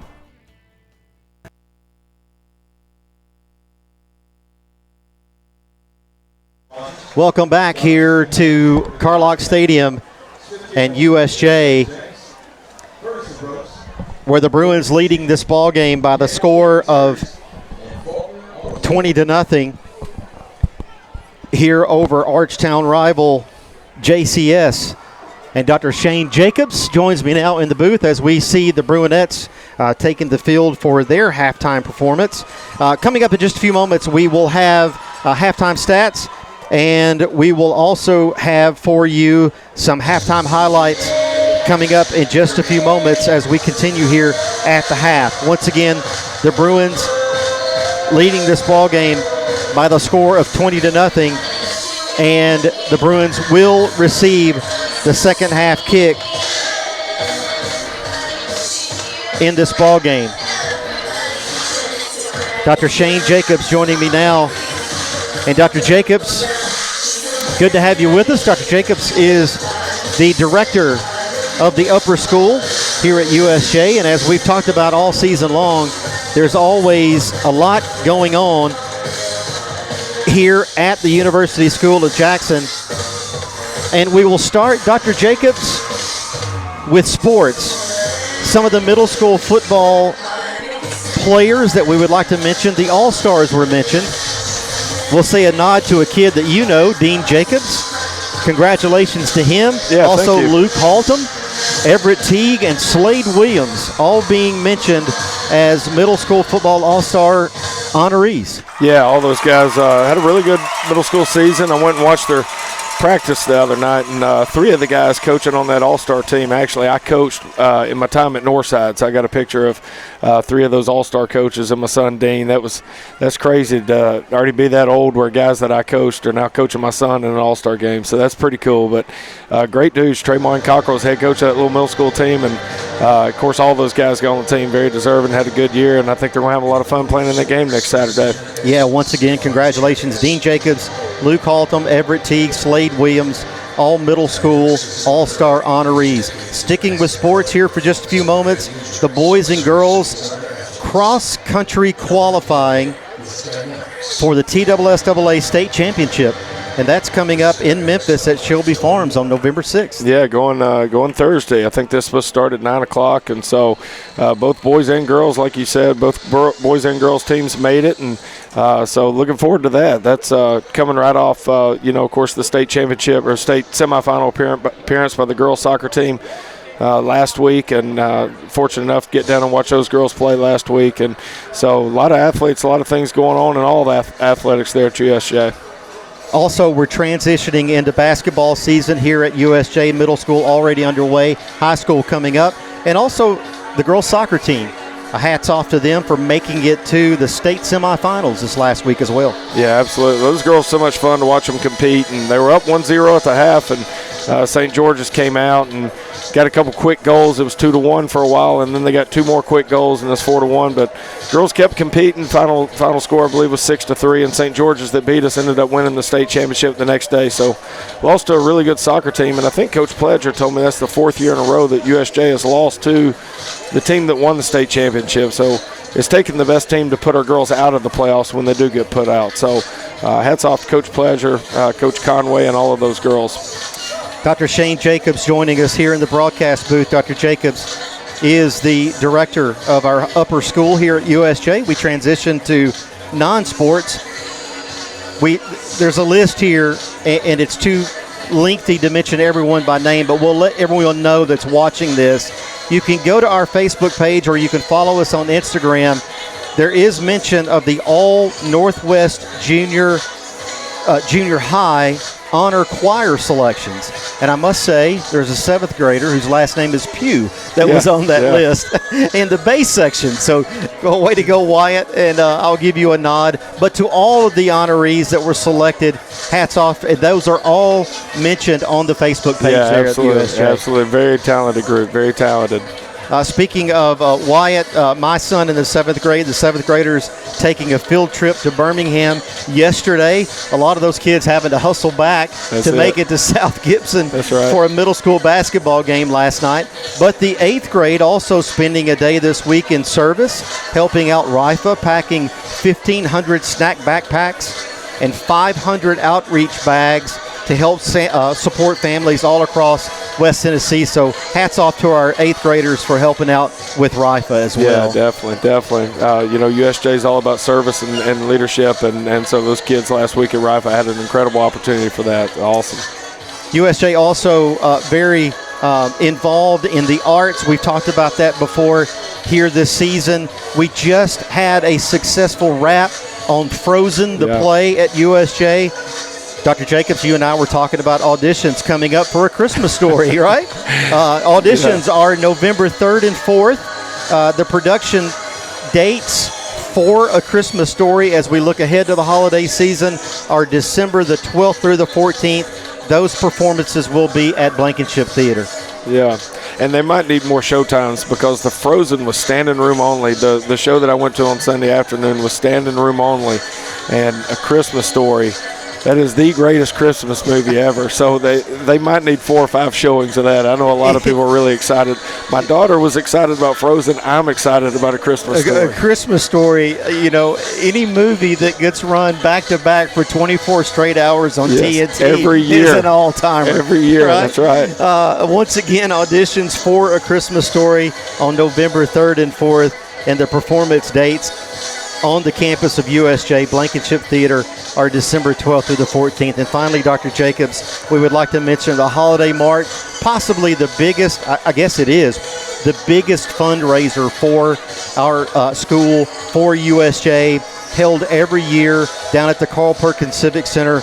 Going to have it again this year. Preview party is coming up on Thursday, November the 20th, and then the Holiday Mart will be open to the public on the 21st of November through the 23rd. That is Friday, Saturday, and Sunday. Always a big event for our school. Absolutely. It takes a lot of volunteers, a lot of people really pulling in the same direction to pull that off. And so I know they're searching for some help right now, but they do such a great job putting that on. I'm excited to be a part of it for the first time. And we appreciate all of the volunteers and all of the vendors that will be a part of that. If you would like tickets or for more information, you can go to usjbruins.org and purchase your tickets there. You can keep up with USJ on Instagram, all of social media, on Instagram, Twitter, and on Facebook.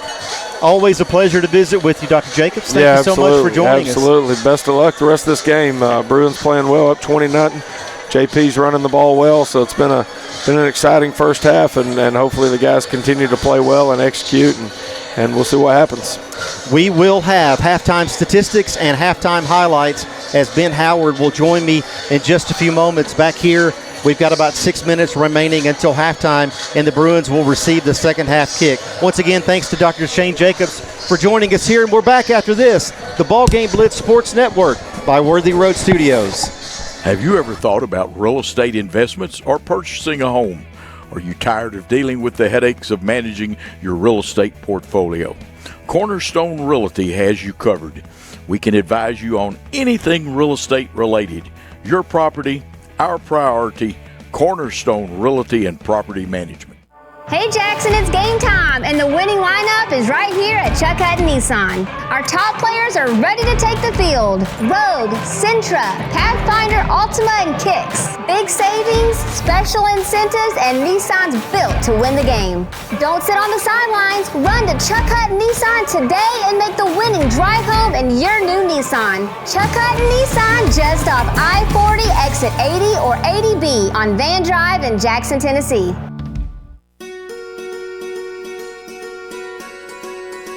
Buying a home is a major milestone, and at the Bank of Jackson, we want to help you achieve it.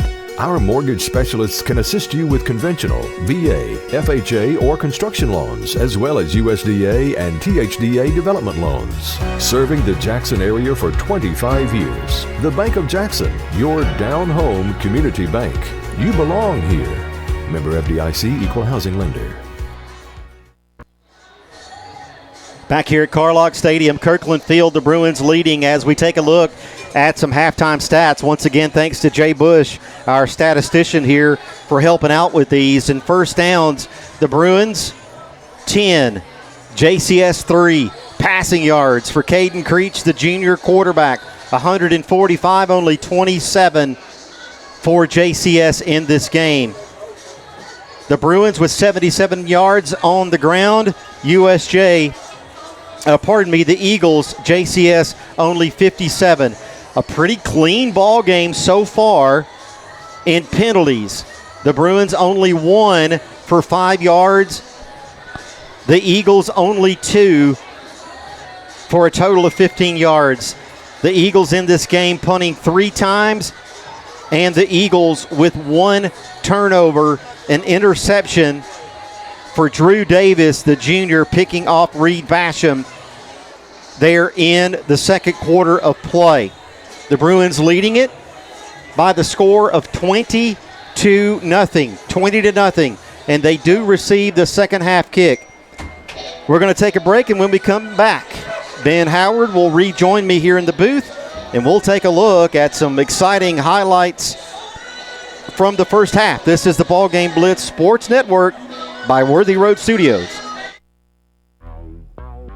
An hour ago, Theo airballed the game-winning shot. But at Zaxby's, he's dunking all over these fools.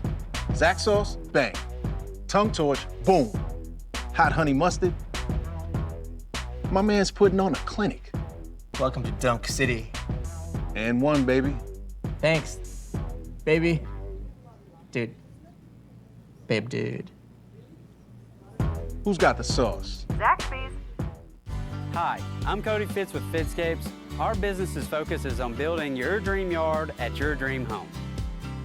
When designing our backyards, we always like to start with our pool and patio areas first, then we complement that with the landscaping, and we finish with the lawn for all of the outdoor entertaining needs. After installation is complete, we provide annual maintenance for all of your lawn care and landscaping needs. Fitscapes, let's build something beautiful.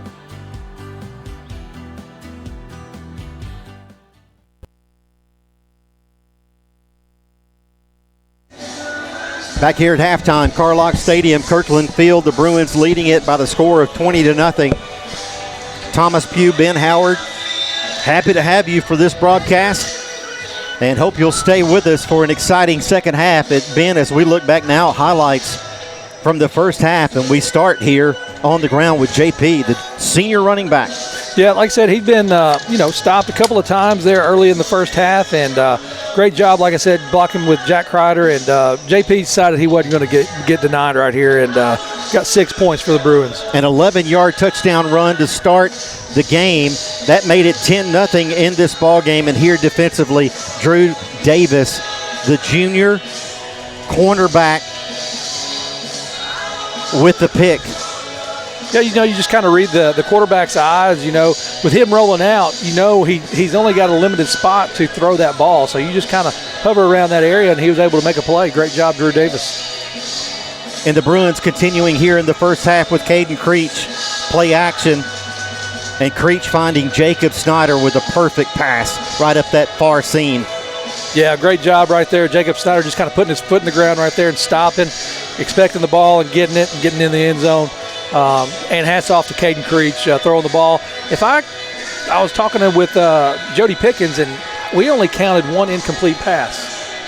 I don't know if that's accurate or not, but that's the one to JP there in the corner of the end zone is the only one we could think of.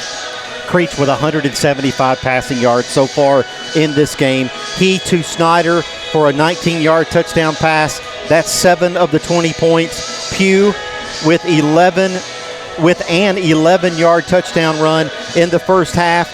That 7 of the 20 points. The other 6 coming from the foot of the sophomore Cohen Neighbors. Yeah, great job, Cohen Neighbors, and especially on that last field goal to, persevere. And he kicked it 3 times, and all 3 of them were good. But, he's been valuable for us, getting points on the board. So let's see if we can't get some more.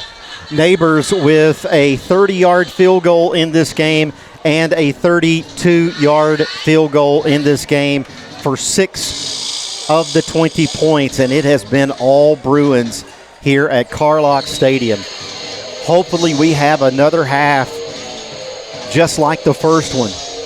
And the Bruins, if they win here tonight, we mentioned it in the pregame, they would be the regular season Division IIA champions. Still work to do here from Carlock Stadium, though, Ben. You can't count the team like JCS out. Absolutely. You can't, settle or be satisfied. You have to continue to play the game, and, you got to finish. That's the main thing. You got to finish, and that's not getting complacent. That's still full throttle. Get as many points. Gas. Yeah, absolutely. You don't want to give any hope to the opposition. 20-0, and a team like JCS that has averaged 37 points per game offensively all year, you cannot take your foot off the gas here at all. The Bruins will receive the second half kick. And Ben, you'd love to see a nice long clock-killing opening drive here and come away with about 7 good points to extend the lead here going into the third quarter. Yeah, absolutely. But I'm not going to be picky or greedy. I'll take an 80-yard bomb too. So, but you're right. If we could, just build off of what we finished the second half with, just running and taking what they give you, and when we're forced to make a throw, Creech has been there and done that. Receivers have come up clutch. Great blocking with Jake Payne, Jack Kreider. Even saw Whit Barnes there on the offensive side. So, just keep on doing what you're doing. I'm sure JCS is going to make some adjustments, and we'll be prepared for those. I think their bigger plays of the first half was the quarterback running, which is basically a wildcat. So I'm sure that's been pointed out, and the Bruins will be ready to defend that on defense as well. About 30 seconds remaining here as the Bruins loosen back up coming out of halftime. Here on the right side of your screen, the officials in the middle of the field and the Eagles on the left side of the screen. Halloween night here, quite the scene from Carlock Stadium and Kirkland Field. Regional implications in this game. The Bruins undefeated so far. They win tonight. They are the outright district champions in Division II, Single A. If they keep the lead and win tonight, they're off on Friday of this next week. They will be off, and the playoffs will begin 2 weeks from tonight. But still, we say that with a lot of caution because we got a lot of work left to do, Ben. No, I was just curious to see if you had heard a score from TCA and TRA. Don't have one yet, and this is an interactive broadcast. If someone has a score from that ball game, if you'd like to message us here on Facebook, we'd be happy to take that and get a score. TRA and TCA doing battle across town at Trinity Christian Academy. That game also in Division II Single A. That game also with regional implications as we look forward to the postseason. All 4 teams, Ben, according to my calculation, I think I'm correct on this, USJ, TCA, JCS, and TRA will participate in postseason play. Their schedules will be determined by the games tonight. Yeah, and the final seeding. Yeah, yes. and it's obviously dependent on what happens in the middle region and the east region as far as traveling and where you go. So that seed is really important as far as where you play next week or if you play next week.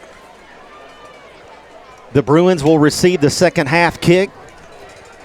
The Eagles will kick, moving from right to left on your screen.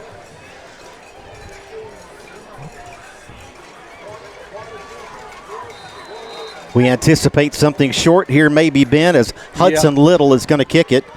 He does so. It's up in the air high, and that one's loose on the field, and it's going to be recovered by USJ. Boy, that one got loose for a minute there, Ben, that on the was far side. Too close to call right there. Yeah, you knew something was probably going to be happening, so great job by Vance USJ. Johnson. Yeah, you see the sticking replay with here. that. Yeah, yep. Knocking it up in the air, and other guys coming in to get on that ball. Tip there for a second by Jake Payne. And I'll tell you, Ben, hats off to Little, the kicker there, man, putting it Yeah, absolutely. That's as good that's an what you want to onside see. kick as you can No you doubt. can draw up. But the good news of that is we get the ball on the 50. So at midfield is where the Bruins will start half number 2, up 20-0 in this game. Here's Pugh working his way to the middle. Pugh upfield, and Pugh's going to have about 6 on that one. We'll take a full second half of that right there. Absolutely, that's what you want to do. Great job by JP getting there and there. You got Andrew Simeon creating the block, creating the hole. All the other guys up front. Pugh stays in the game, the senior running back for the Bruins. 2 wide to the right.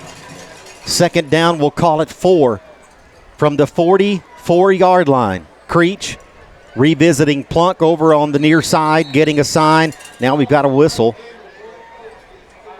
and a stoppage in play here. And it's going to be a false start against the Bruins. I did not see it. I did not either, and I didn't think they were to that point where one could be called. So anyway, negates that run by JP.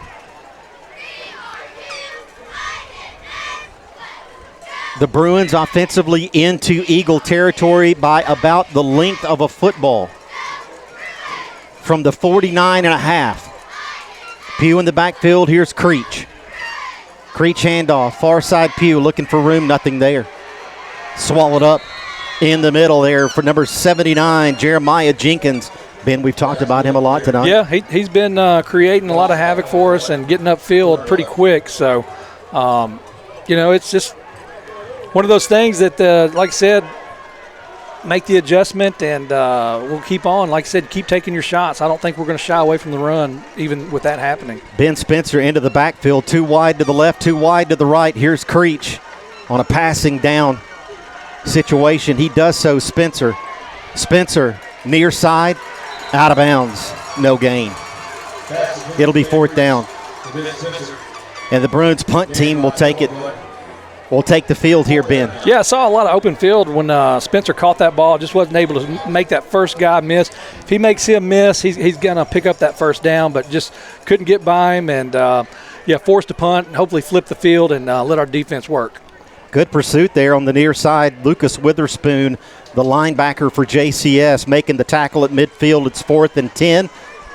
And the Bruins stall offensively here in the opening drive of the third quarter.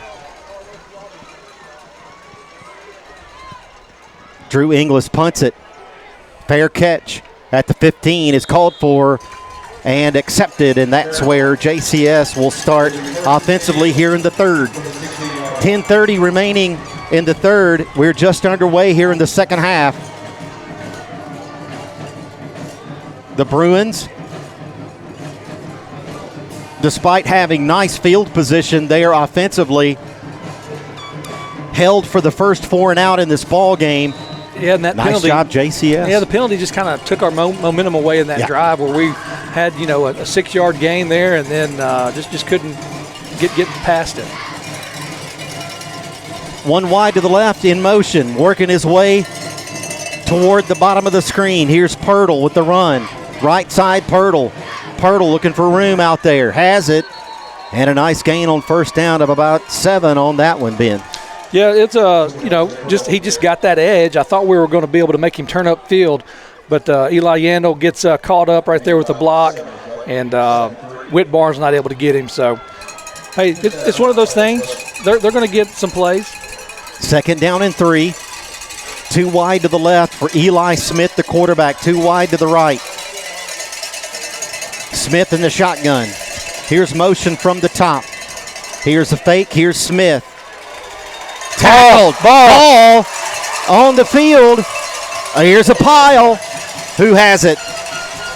Who has it? Sorting it out. From the looks of it, I think Jackson Christian got back on the ball. Don't know that. But, yeah, just looking from the reactions. Eagles have it. But Ben, a big loss on the play. Yeah, absolutely. Big loss, 3rd and 11. Yeah, you see the play right here. He tries to just do the Wildcat, follow his blockers, and nothing going, and gets stripped. I thought Barrett Shelton was going to be able to get it.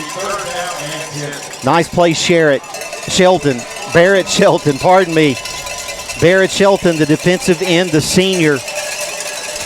And a big play for that young man. 2 wide to the right, 2 wide to the left. Look for a pass right here. Eli Smith in a passing situation. Working his way to the right, looking. Smith upfield now running. Smith tackled. Yeah, great job right there. That's a great open field tackle. Just taking that on, that's a load to bring down, and I'm not sure which Bruin just stepped up and just stopped him right there in his tracks. Ben, that's going to make it 4th and 4. JCS, Josh JCS's offense is going to stay on the field for a moment. We'll see if they go for it here. Don't jump, guys. Watch the ball. Yeah, watch the ball. And last year they would do this where they would just bring the quarterback, bring him back a little bit further, and he would punt the ball. I don't know if they'll do that here, but that's what they were doing last year. Pirtle is in the backfield with the quarterback, Smith, on 4th down and 4. Big play. Here's the snap. Here's the run. 1st and 10 Eagles. Gutsy move there for JCS, Ben. Yeah, it's kind of where their backs were against the wall, where they had to make a play right there, and credit to them, they were able to convert that 1st down. The Eagles get the big push on the offensive line. They pick up about 5 on the play for a 1st down to keep the drive going here. Still operating from their own territory. 2 wide to the left. Here's a shift. Running back from the left side to the right side. Smith, the give to Pirtle. Pirtle on the outside, and we're going to have a flag and a hold. And, Ben, finally they see that. Yeah, they do. And I thought there was a couple other instances where it could have been called. You can't call everything, but, apparently there was one that was pretty obvious. So a hold will set the Eagles back. Yeah. See if we can pick it up here. I don't know exactly where it was. But, yeah, that's right there where Clayton Rogers as well got held. So they could have picked from a couple. Take your pick there, guys. 1st and 20. The Eagles back to the 22-yard line. That's where we'll spot it. 1st and 20. 8 minutes remaining in the 3rd. Eli Smith, your quarterback, with the running back Pirtle to the left of him. Here's the pass. Far side. Stopped.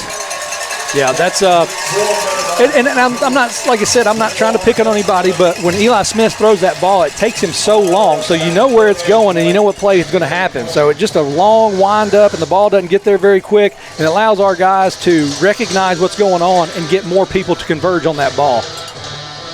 Eli Smith continues on 2nd and 20. No gain on the play. Pirtle, the running back to his left. 2 wide to the left at the bottom of your screen. Here's a shift, running back from the left to the right. Smith in the shotgun, the snap. The give to Pirtle, up the middle, stopped. Yeah, great job right there by Eli Yandel. Yeah, Whit Barnes, Eli Yandel, Clayton Rogers, Barrett Shelton. That's going to make it 3rd and very long here. The clock continues. Let's see. That looks like they're going to keep Eli Smith in there as quarterback. Then we'll take plays like that all night long. Absolutely. And the thing about it, too, is I want to point out is everything's really difficult for the Eagles right now as far as just getting the first down. So if we can just keep this up, I mean, I like our chances. Too wide to the left. That's Roberson and Robinson. Also Pirtle. Here's Smith rolling near side. Smith like firing it this way. Interception. And it's intercepted. Jacob Snyder pick. First and 10, USJ. Yeah, I mean, the thing about it is they're being so predictable because of what the yardage situations is. It looks like Whit Barnes coming in. He gets blocked in the back right there. They didn't call that, and Jacob Snyder able to step in front, read that pass, and come away with the interception. He was not going to give that ball up. Jacob Snyder battling on the near side there with Carlos Roberson, and Snyder wins it. Got Luke and Brown the Bruins in business here. From the 36, the Eagle 36, Creech, too wide to the right, too wide to the left. Jackson Pugh, the senior running back in the backfield. Creech, Pugh, up the middle, Pugh. Positive yards, we'll call it 4 on that one. I really like that play just to, try to create something. You never know when you're going to get that open hole, and just be safe. We are, play our game. We don't have to do anything to adjust to play their game. We're doing what we want to do. 5:50 remaining in the third. 3 wide to the left. Pugh in the backfield. Reed Finney down low. Pugh up the middle looking for room. Swarmed and brought down after maybe a gain of another 2. It'll be 3rd and 4, Ben. Yep, just going, straight at it, trying to hit that hole. I'd like to see, or I would imagine there would probably be some type of play action just to come off those 2 runs right there. We'll see what they do here, hopefully pick up the first down.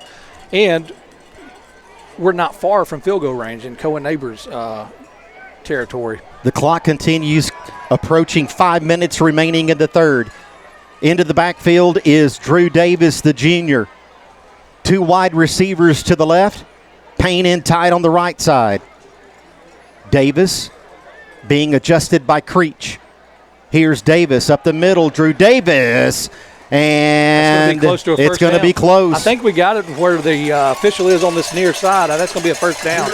Ben, what a game so far for Drew Davis, the junior. Yeah. Coming in situations like that and running the ball, and also defensively with the pick in the game, but it is going to be 4th and short. I really thought they would have. It looks like they might measure it here. From where the closer sideline judge was spotting that, where he had his foot, I thought it was going to be no contemplating whether there was going to be a first down. I thought he had it. 4:45 remaining as we measure here. They got it. 1st and 10.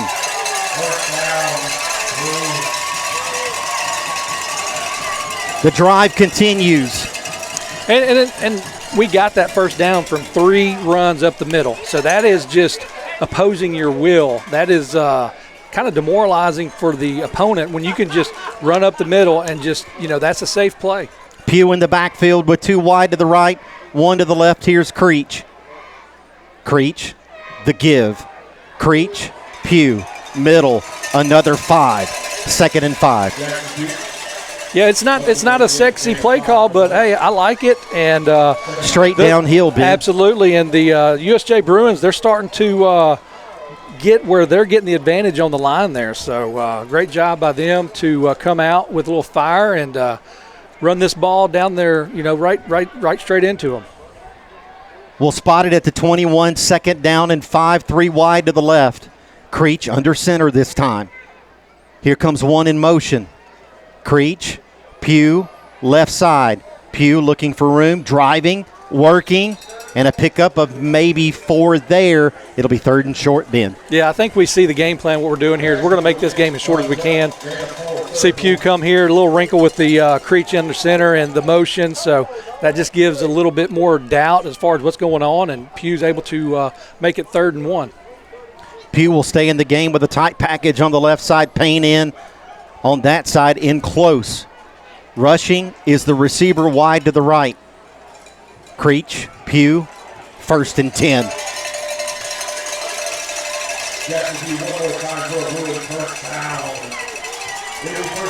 Yep, just more of the same. Look at Andrew Simeon right there holding his guy, Carson Moore, doing a great job. So, and eventually they're probably going to, throw a wrinkle in it, where they do the play action and you're going to have somebody wide open in the end zone. Rushing wide to the right. Pugh, left side, Pugh. And a flag on the play.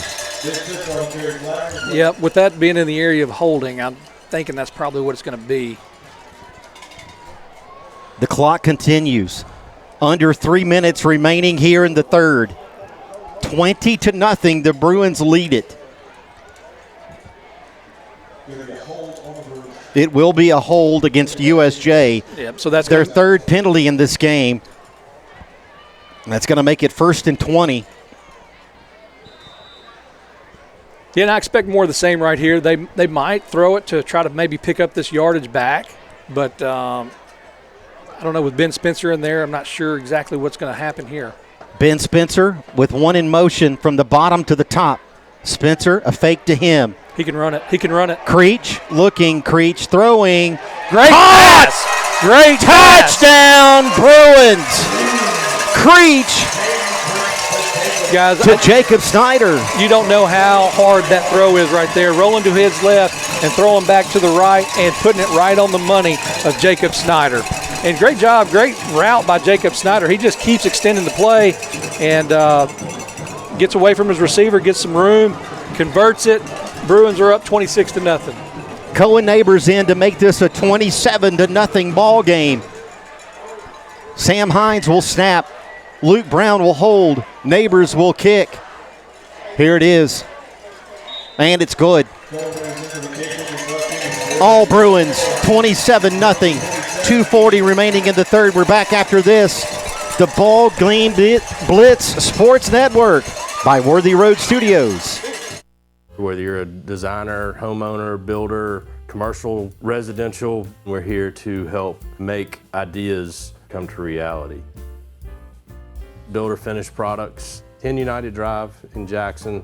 Come see us. We would like to thank the following sponsors for supporting this broadcast. Snyder Equipment, 1311 Lower Brownsville Road, exit 74 on I-40.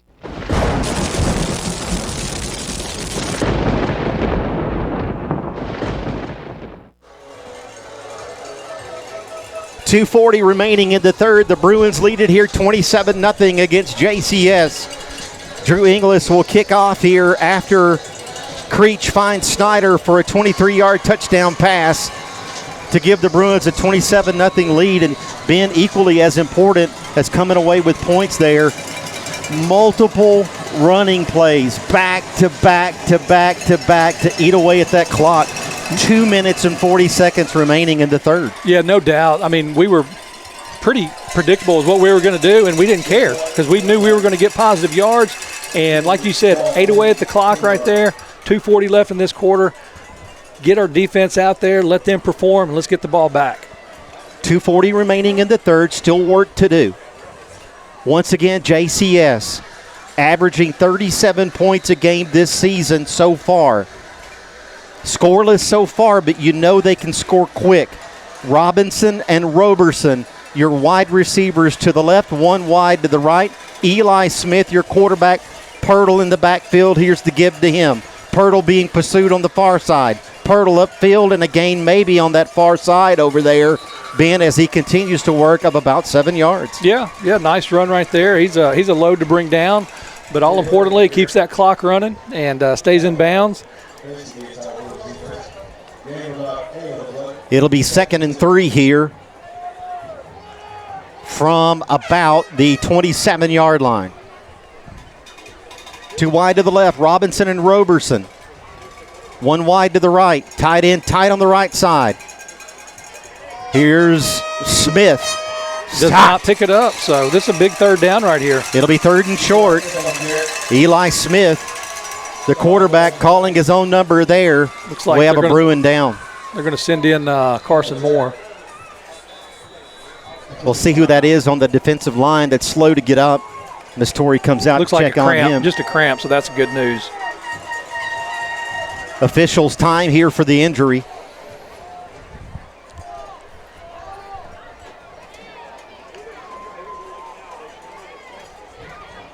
looks like Eli Yandel. So hopefully he can walk that off and get back in there here in another play. I know he wants to get back in there. Going to bring in Josh O'Neal, Carson Moore, kind of the bigger package to hopefully stand them up right here on third down. It'll be third and short. The Eagles looking to pick up only their 5th first down in this contest, trailing 27-0. A minute 47 remaining in the third. Third down. 3 wide to the left. That's Robinson, Roberson, and Pirtle. 1 wide to the right. Smith, your quarterback. Here's motion. Pirtle. The give. Pirtle. Far side. Pirtle. 1st and 10 Eagles. Nice run, Pirtle on the far side, Ben. Yeah, and I'm not saying we want to give up, first downs and yards, but, I mean, we're probably going to be okay with letting them move the ball like that 4 and 5 yards at a time. That's not going to really threaten us right there. So, yeah, we're fine with that. The clock continues. A minute 20 remaining in the third. 2 wide to the left, 1 to the right. Pirtle in the backfield to the left side of the quarterback. Here's Pirtle running. Pirtle near side. Pirtle, he's a load. Oh, and now a flag comes in. And what do we have? I think it's going to be a face mask. I'm not positive on that, but it could be. There at the end, it looks like a hand might have just slipped up there and grabbed it initially. Jay Pirtle, number 21, with the nice run for the Eagles. Where the flag's at, I don't think that's going to be a face mask. That's a hold. Yeah. A hold against the Eagles. Yeah, like I said, we're not, like I said, we don't want to give up yards, but if they want to go 4 and 5 at a time, there's your hold right there, holding Whit Barnes. And once again, it will remain first down. Yes, Ben. Yeah, they just kind of, made that yardage, and now they're going back, and that clock is not their friend right now. So, we're, like I said, we're content on them, keeping it between the hash marks and running up the middle. Here's the give to Pirtle. Pirtle on the far side. Pirtle looking for room. Has none. Barrett Shelton, Josh O'Neal, Eli Yandel, Whit Barnes, all the usual suspects. You see Barrett Shelton right here fighting through 2 tackles or through 2 blocks, and was just able to clean that play up right there and get him down for a loss. The closing seconds of the third quarter. 2nd down and 14. Eli Smith, the quarterback, on 2nd and 14. With Pirtle in the backfield to his right. Smith back to throw. Smith throwing downfield, and it is incomplete on the far side. Over there, intended. Yeah, Drew Davis right there. Not playing tight coverage, but just reading the quarterback. He's not trying to play the receiver. He's watching his quarterback and seeing where his eyes are, and he sees it up, and he goes after it then. So maybe the receiver heard footsteps right there, got a little alligator arm, and didn't bring it in. So Kelsey Rose, the receiver on the far side, incomplete to him. 3rd and long. Big play here as we close down the third quarter from Carlock Stadium. The Bruins leading in this Division II single A ball game, 27-0. All USJ so far. Eli Smith back to throw, screen pass. Read and dropped. Yeah, great job right there by Barrett Shelton. Just recognizing what's going on and making that adjustment, coming back and pursuing it from behind and getting that play. You see Barrett Shelton right there. He comes up, he recognizes immediately, and he's just too quick. He gets him down immediately. So you got a 4th down and 9 situation. It's a big play right here. The end of the third quarter. The Bruins lead at 27-0. We'll take a break. We're back after this. The BallGame Blitz Sports Network by Worthy Road Studios. Do you want your smile to say it all? At Elite Dental Care, we'll make you and your family feel comfortable and secure with a variety of services and state-of-the-art care. We offer sedation dentistry that will make your time in the dental chair comfortable and relaxed. Come by and see our newly renovated and expanded office in Jackson, or one of our other convenient locations in Trenton or Dyersburg. Trust your smile with Elite Dental Care, and let your smile say it all.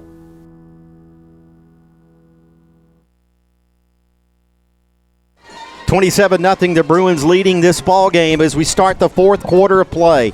It'll be 4th and 9 And JCS from their own 39-yard line, it looks, Ben, as though they're going to kick it away here. Yeah, and once again, you just kind of want to have your radar out. You don't, especially with a lead of 27, they're going to bring everybody up. They're not going to put anybody back. So they're thinking the same thing I am. So they're going to make sure they punt this ball away. Drew English, who normally fields the punts, is in tight. And the punt is away. And it's going to go dead at the 38-yard line. And that's where the Bruins will take over on offense, here leading 27-0 in this game. 11:50 remaining. If the Bruins hold the win, they are the regular season Division IIA champions. Yeah, I think you're going to see more of the same right here. A lot of runs up the middle and just, challenging JCS to stop them. Creech with one wide to the right. Way up there, I think that's Davenport. One wide to the left, looks like Reed Finney, the senior. Pugh in the backfield, here's the give to him. Pugh working his way to the left, and we'll take it, Ben, a gain of 6 on that one. It'll be second down. Yeah, that's exactly what you want right there. And they're just going to use this play clock, and going to be a real methodical game for USJ on offense from here on out. Creech with Payne in tight on the right side. There goes Davenport out wide up there. Finney to the left, and now here comes Davenport as he sets up next to Finney. Down low. Pugh, left side. Pugh looking for room, and Pugh's going to get about 2 on that one. It's going to be 3rd and short. Yeah, great job by Carson Moore right there, setting that edge, getting the block right here. You'll see right here, blocking number 50, and allows Jackson Pugh to get up there and make it 3rd and 1. 3rd and short, 10:50 remaining in the game. Pugh in the backfield, tight package on the right side, Finney wide to the left. 3rd and short, Pugh. He breaks it. Pugh, first down. Great job. Boy, he almost escaped there, Ben. The ball comes loose at the end of the play, but they're calling him down. Yeah, here he comes right here, and he just kind of finds his way, ducks down, and, just gets that first down, and we'll continue on. 1st and 10, the Bruins continue on their side of the field. The clock continues. Go, clock, go. Tight package up top. Here's the give. Drew Davis, stop. Loss of 1, it'll be 2nd down. Yeah, you see him, he just kind of, thinks he has something, it closes up, and that little stutter step right there just allows somebody to come up. So, one of those things, like I said, not every play is going to be, a positive yardage gain, but nonetheless, they're going to stick with it. The strategy here, continue it on the ground and eat up that clock. 2 wide to the left. And Drew Davis, the junior, continues in the backfield, Ben. No, I was going to say this is all on the offensive line. This is where they, not earn their money, but this is where they're going to, shine right here because they're making it happen. Here's the give to Drew Davis on the near side, and Davis with a pickup of about 5 there and a nice run on 2nd down. It'll be 3rd and 6 here. Yep, possible face mask there, but got away with it. So, yeah, 3rd and 6, and, you pick up 2 or 3, go for it on 4th if you don't get it right here. So that's kind of the mindset I think they're in right now where, if we can pick up 3 yards here, they'll go for it on 4th. The Bruins just into Eagle territory. We'll call it at the 49-yard line. 9:34 remaining in the ball game. The Bruins up 27-0. 10 seconds on the play clock. Creech, and to the line comes the Bruins offense. Drew Davis in the backfield. 2 wide to the left, 1 wide to the right. Correction, that's Ben Spencer in the backfield. And we're going to get a timeout. Yeah. Timeout on the field, Bruins. Leading 27-0, we'll take it with them. This is the BallGame Blitz Sports Network by Worthy Road Studios, and we're back right after this.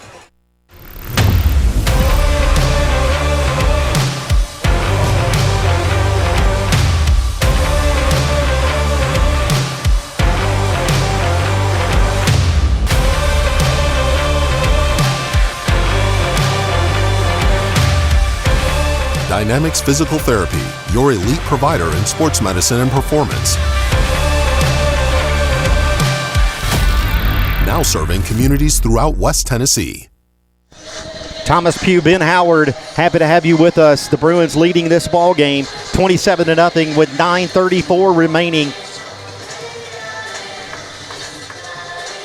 And it's going to be 3rd and about 6 as the Bruins on offense get into Eagle territory from the 49. Ben Spencer, your running back. Creech under center. Here's motion. Creech. Far side, Creech. Looking, throwing, incomplete. Yeah, smart play right there, just throwing it away. He had Bradley Stamper open just for a second. If he would have thrown it right here, he probably had a chance to pick up, 2 or 3 yards and make it 4th and manageable. But looks like we'll punt the ball away. Creech, an outstanding game so far. Keep your eyes on Drew English. Keep your eyes on Drew English. There's a possibility, not saying that I know anything that y'all don't, but he has been known to run it from the punting position. 9:22 remaining in the ball game. Drew English.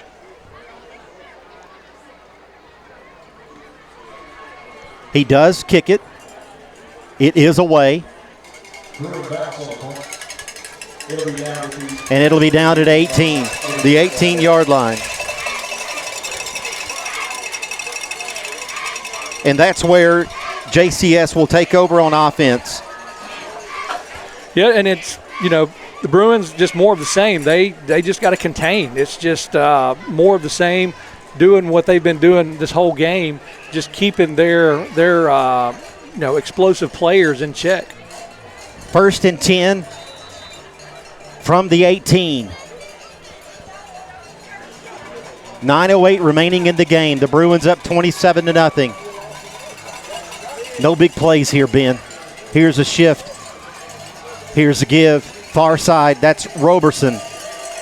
And he finds room out there. He's going to pick up maybe 5 or 6 yards. Yeah, and he's tackled out of bounds. I thought we were going to fight through those blocks and keep him at minimal or no gain or maybe even a loss right here. You see him just following and trying to get outside. And I thought right there where we're going to get him, it looks like Eli Yandel just got tripped up a little bit. He does get out of bounds, stops the clock. 2nd down and 6. 8:53 remaining in the game. 2 wide to the right. Here's Pirtle up the middle. Pirtle with room to the 40. Pirtle out in open space. Buys a load to bring down Ben. Out into Bruin territory goes Jay Pirtle. Nice run. No doubt. When he gets a full head of speed, he is a tough guy to bring down. Looks like we got a Bruins player down over there.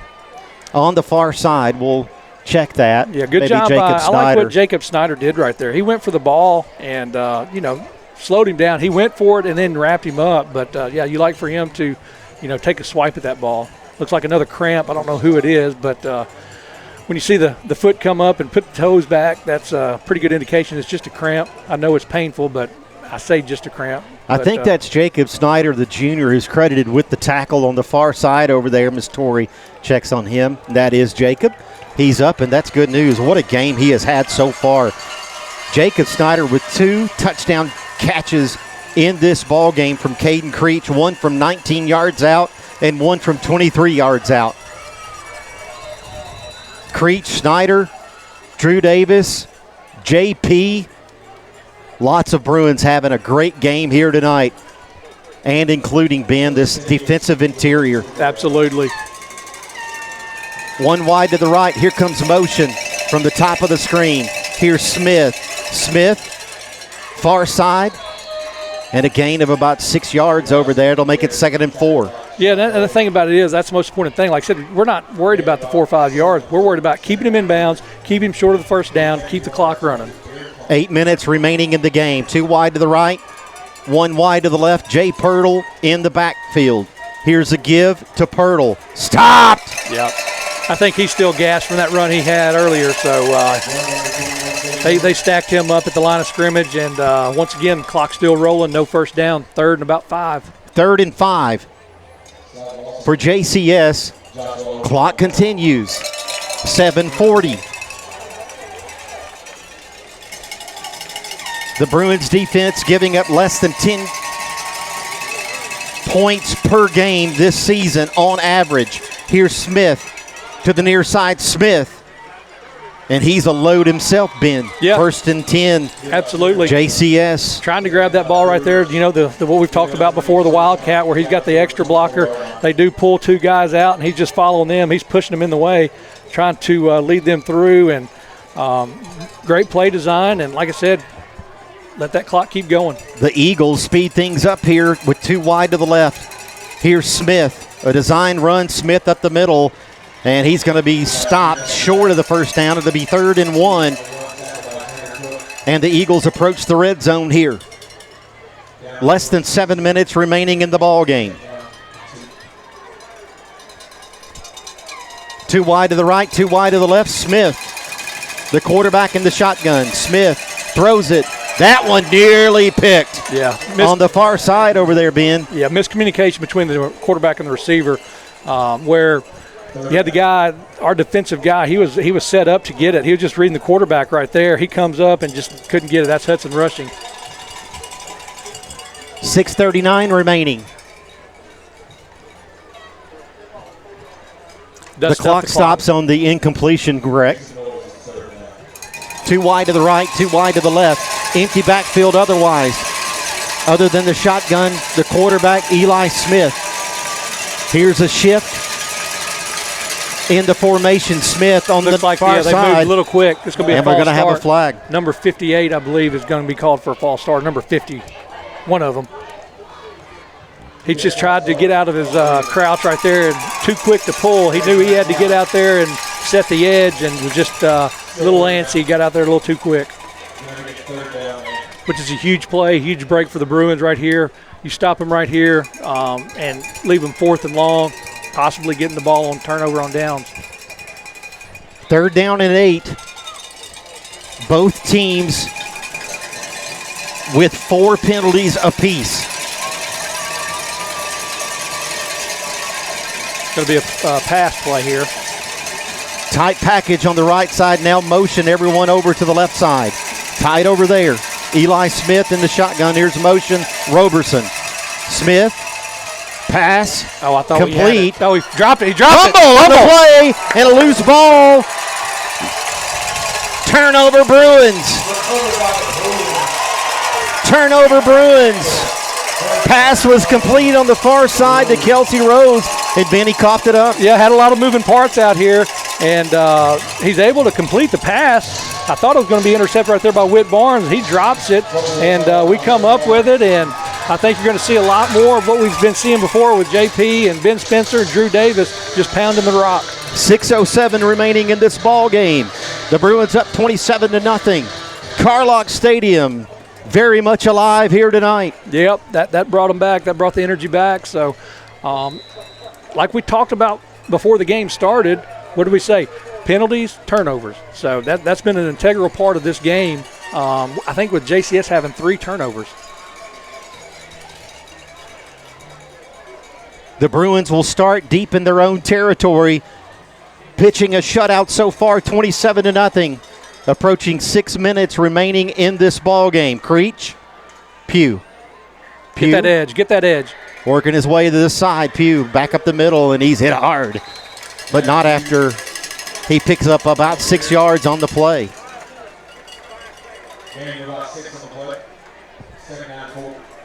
Yeah, great job right here where he just cuts it back up inside. They think he's going to go for the edge. You see 3 guys. He cuts it back in there and gets a pretty good hit there, but able to pick up about 5 yards. So it'll be 2nd and 5. Pugh comes out. Most importantly, the clock still's going, and we got plenty of play clock that we can drain as well. 5.5 remaining in the game. 1 wide receiver to the right. That's the senior Reed Finney. In the backfield, Ben Spencer. Caden Creech, the quarterback. Creech, Spencer. Positive yards, Ben, a gain of about 2 there. It'll be 3rd and short. Yeah, and a punt is not a bad play here. I mean, it's, we're going to bring it down to probably around, 4 minutes, probably less than that. So a punt is not a bad play. Obviously, we want the first down to continue this. 2 more first downs, and you can probably wrap this game up. Drew Davis, the junior running back, checks into the game. Reed Finney is going to go out wide to the right. He's at the top of your screen, top left corner. 10 seconds left on the play clock.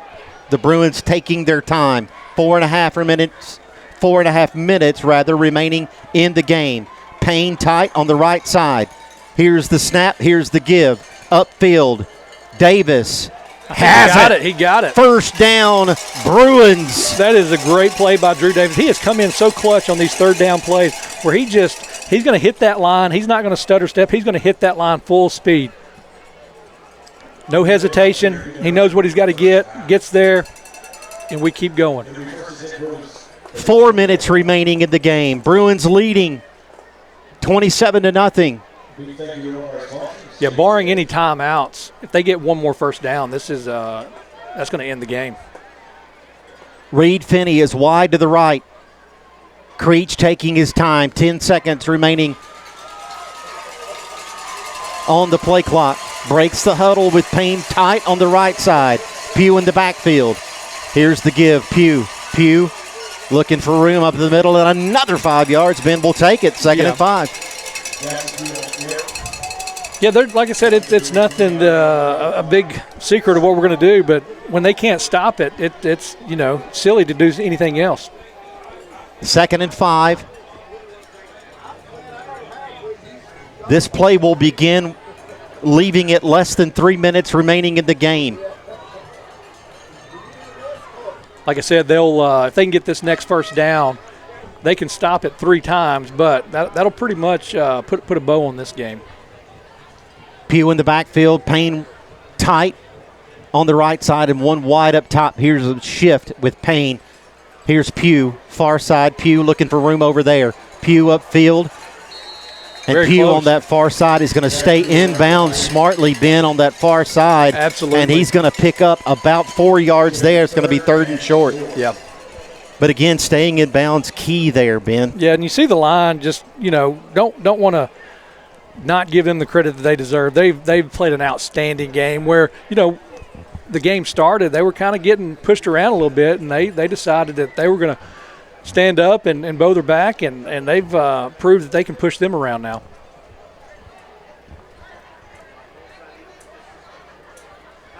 I would imagine we're probably going to call a timeout at the end of this play clock.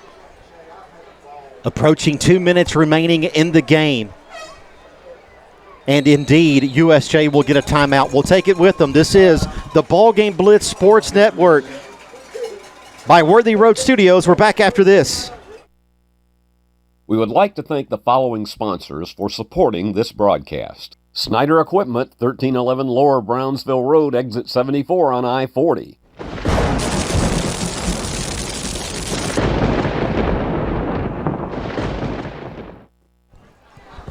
One injury of note, we just got this from the field. Josh O'Neal will not be returning. He is fine. That's good news. But he will be kept out the remainder of this game, precautionary, here as we wrap up from Kirkland Field. 27-0. The Bruins in control, looking to win this ball game and become Division IIA regular season champions. Back-to-back championships for Ben. For the Bruins, Ben, last year winning the championship in Division II Single A in the regular season, looking to repeat this year in Division II Single A. Yeah, don't want to sell short that. We were in last 2A year we were lane. 2A. Yeah. That's right. So Division II Double A last year, so correction on that. So big play here. Like to get that first down. 3rd and short. Creech with Pugh in the backfield. Here's motion, Payne. Creech, Pugh, up the middle, and he should have it. Should have it, yeah, depending on where they're looking at the spot coming in on the far and near side both. It looks like he has it. Looking for the signal. Yep, there it is right there. 1st and 10 Bruins. Their 17th first down of this ball game is a huge one. Gives them 1st and 10 with 1:40 remaining. And Ben, how about this Bruins team, offensively, defensively? Yeah, and And credit to them, too, and the coaching staff to bounce back from last week where, there were some questions as far as performance-wise, but I thought they played well. But, yeah, coming back and just playing with everything in the best formation there is, victory formation. Victory formation. Creech takes the snap, takes the knee. 1 minute, 10 seconds remaining here, and the Bruins leading it 27-0. Keeping JCS out of the end zone for the first time this season. Yeah, that's a huge credit to the defense right there with, them coming in averaging 37 points and throwing a shutout like you said.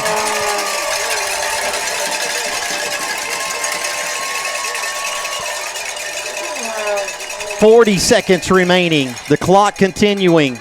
Creech. The knee. And that's going to do it, guys. That's it. Bruins win the region. Congratulations to the USJ Bruins.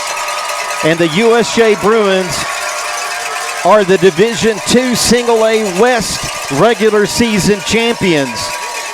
With the win tonight against JCS, the final score, as the clock approaches 0, the final 27-0 here from Carlock Stadium and Kirkland Field. An outstanding game, a complete game for the Bruins on both sides of the ball, every facet, offense, defense, special teams. The Bruins get it done here at home, 27-0 the final. When we come back, final game stats and highlights, and we'll wrap it up here as we look forward to the postseason. But the Bruins win it here tonight, 27-0 over JCS. We're back after this, the BallGame Blitz Sports Network by Worthy Road Studios. At FMY Orthodontics, we believe a beautiful, healthy smile is the key to boosting confidence and enhancing quality of life. Our team of highly skilled and compassionate orthodontic professionals is dedicated to providing personalized care in a welcoming, state-of-the-art environment. Whether you're looking for traditional braces, clear aligners, or other orthodontic solutions, we offer a variety of options to meet your needs. Our goal is to provide the most effective and efficient orthodontic treatment for every patient. Turn to the experts. Since 1955, Garrett Plumbing and Heating has been the leader in plumbing, heating, and air conditioning service and installation for West Tennessee. A proud supporter of USJ Bruin Athletics, we are your local Carrier Factory authorized dealer. Call Garrett Plumbing and Heating, 668-3339, for all of your plumbing, heating, and air needs.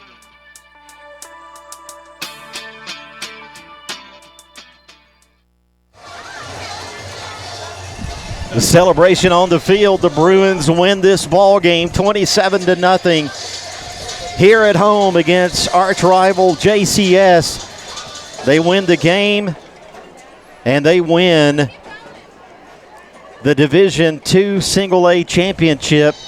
Coach Derek Pritchard assembles the troops to congratulate them. And Ben, before we get to the highlights, you and I mentioned it. You look at this ball game, these two teams statistically coming into this game very evenly matched. Penalties-wise, it was pretty close, and we'll talk more about these stats in just a few moments. JCS was penalized 5 times in this game, USJ only 4, so that was pretty clean. Here's the difference, turnovers. Yeah, the turnovers definitely played a part. It just kills your momentum. And along with the penalties, they had a couple of penalties where, those holding calls, like I said, they're so hard to come back from. And then you add in those turnovers to just keep momentum on our side, and we can just control the ball. I'd love to see if there was time of possession because I think the Bruins would have a huge advantage right there, and that's a credit to them. Just playing the game and following the game plan that guy right there, Derek Pritchard, which has been a blessing to this school, and teaching these kids. There's so many people that have so much respect for him, me included. So, yeah, it's a good time, and they can celebrate because they deserve it. The Division II Single-A Championship won by USJ. And, guys, if we're ready for post-game highlights, we'll get to them here on the network. And we start here in the second half with Jackson Pugh on the ground, Ben. Yeah, absolutely. He's a Actually, great this is back in the first half, Ben. Correction. Okay, yeah, this is the first touchdown here where we've seen that one. Great job there. And I don't know, I think that was our first touchdown. So, yes. Yeah, absolutely. So good, first touchdown to make it 10-0, and here the defense coming up big with Drew Davis in the secondary for USJ with the pick. Yeah, just doing his job right there. Like I said, not trying to necessarily play the receiver, looking at the quarterback's eyes and just playing center field, comes up with a pick. Big game for Drew Davis defensively and offensively on the ground. And here's pass. Caden Creech, play action, finding Jacob Snyder on the far side, just getting into the end zone for the second touchdown of the ball game. Not going to be denied. And right, so this, I guess, another turnover right here. Eli Smith, the quarterback, working his way back this way, and that's an interception. Yeah, now, as I was Jacob talking about, Snyder. you know, where he's really predictable. When he's going to pass the ball, it takes him a long time to get it out. So it allows our receivers to make that adjustment and get a play on the ball. Jacob Snyder with the interception and 2 touchdown receptions for the junior Jacob Snyder. What a game. Jacob Snyder right here. He's going to go in motion. Watch him. And I can't tell you how good this throw is right here. He sees Jacob right here. He gets off his receiver, and watch Caden Creech just make an absolute dime right here. Jacob Snyder, the junior, with 1 of 2 touchdown catches in the game there. And back here, Ben, defensively for USJ. Here's Smith working his way to the left, firing. Yeah, I thought we were going to pick it right there. Yeah, I thought Whit Barnes was going to come away with it and able to get that ball right there. So that one caught by Kelsey Rose on the far side, but he fumbles it.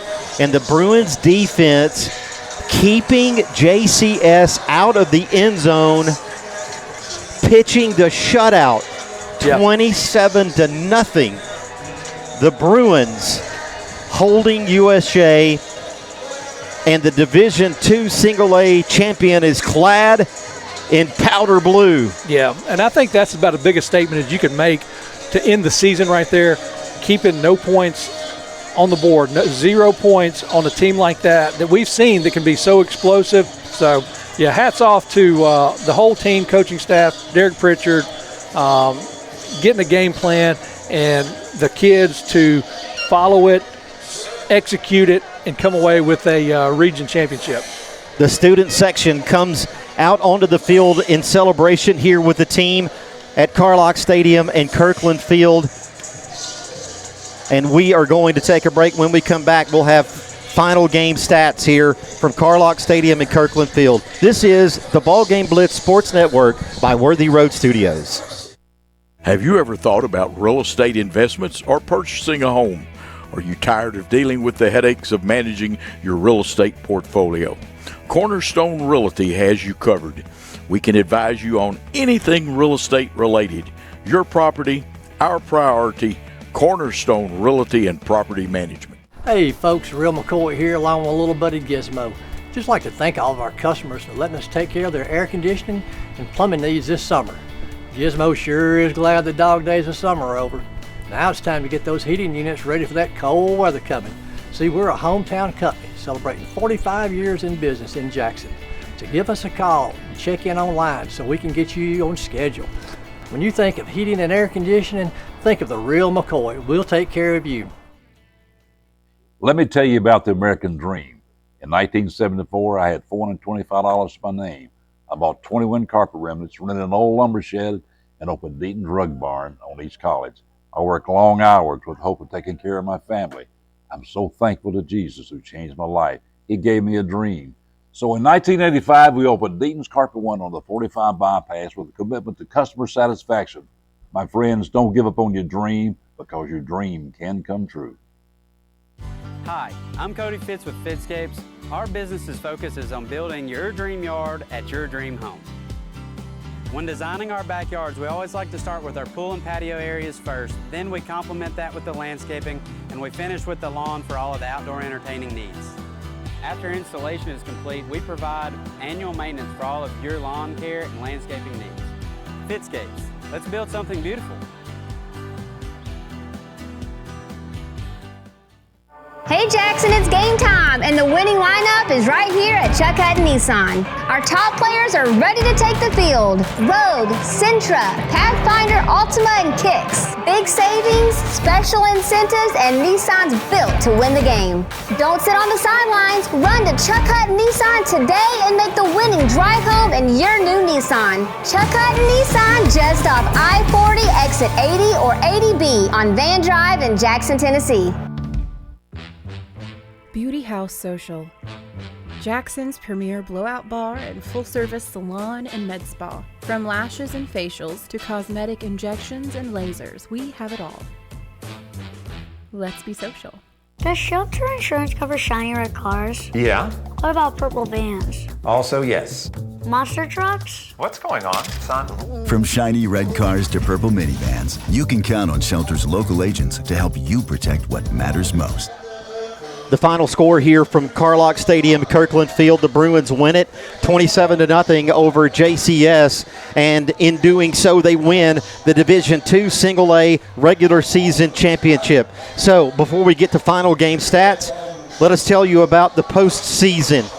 Still some more dust to settle in the postseason. We do know that USJ wins with this win tonight. They win the Division II Single A championship, and they will have a bye week 1 week from tonight as we look forward to the postseason. So that means the next football game for USJ will come in 2 weeks from tonight, and it will be here at Carlock Stadium in Kirkland Field. We will carry that game on this network, and we hope that you can join us then. The opponent is still to be determined, so that will come in the form of news. So keep up with us on social media, Facebook, Instagram, or wherever you get your USJ news, and we will let you know who the opponent is going to be. But the next game for USJ's football team will be in 2 weeks from tonight, as they have a bye week next Friday night. So all the best to the Bruins in the postseason. And again, we look forward to having that football game in 2 weeks on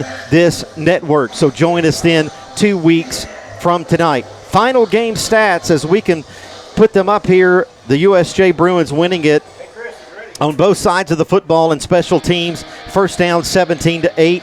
Passing yards for Caden Creech, 170 yards for the junior to only 27. Rushing yards on the ground, 150 yards for USJ from Jackson Pugh, Ben Spencer, and Drew Davis, all three providing in the rushing effort tonight. 172 on the ground for the Eagles. In penalties, the Eagles had 5 for 40 yards, the Bruins 4 for 25. A relatively clean game for both teams here tonight.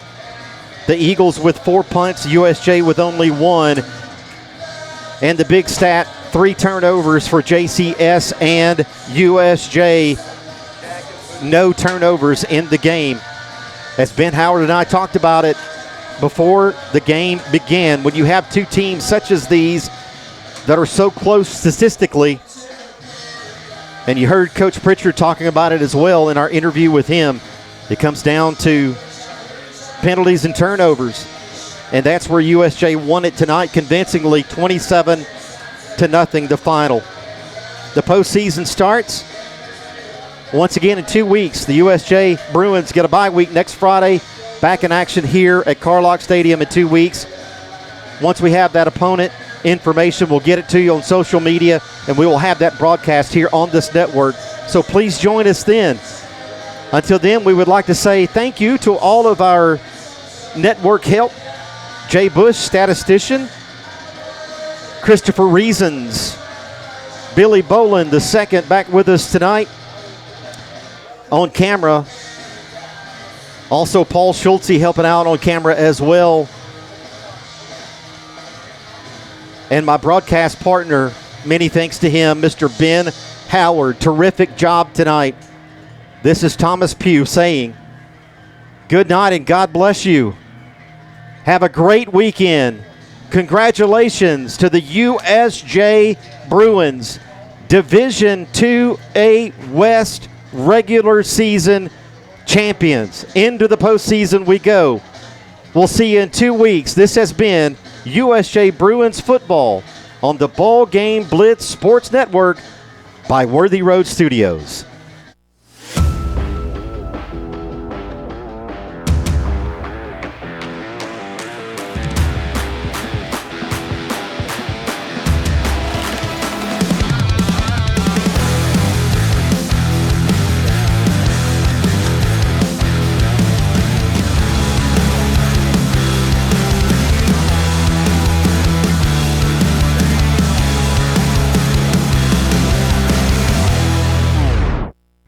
award-winning BallGame Blitz Sports Network from Worthy Road Studios. Over 1 million views in 2024. We're where you need to advertise. Subscribe to our Worthy Road Studios YouTube channel and join the over 5,500 subscribers watching local sports, Union University, Bethel College, and USJ. Multi-camera broadcasts, slow motion instant replay, on-screen scoreboard and graphics, and professional announcers. Thanks to our sponsors who make it all possible. BallGame Blitz Sports Network from Worthy Road Studios, the premier sports broadcast network in West Tennessee.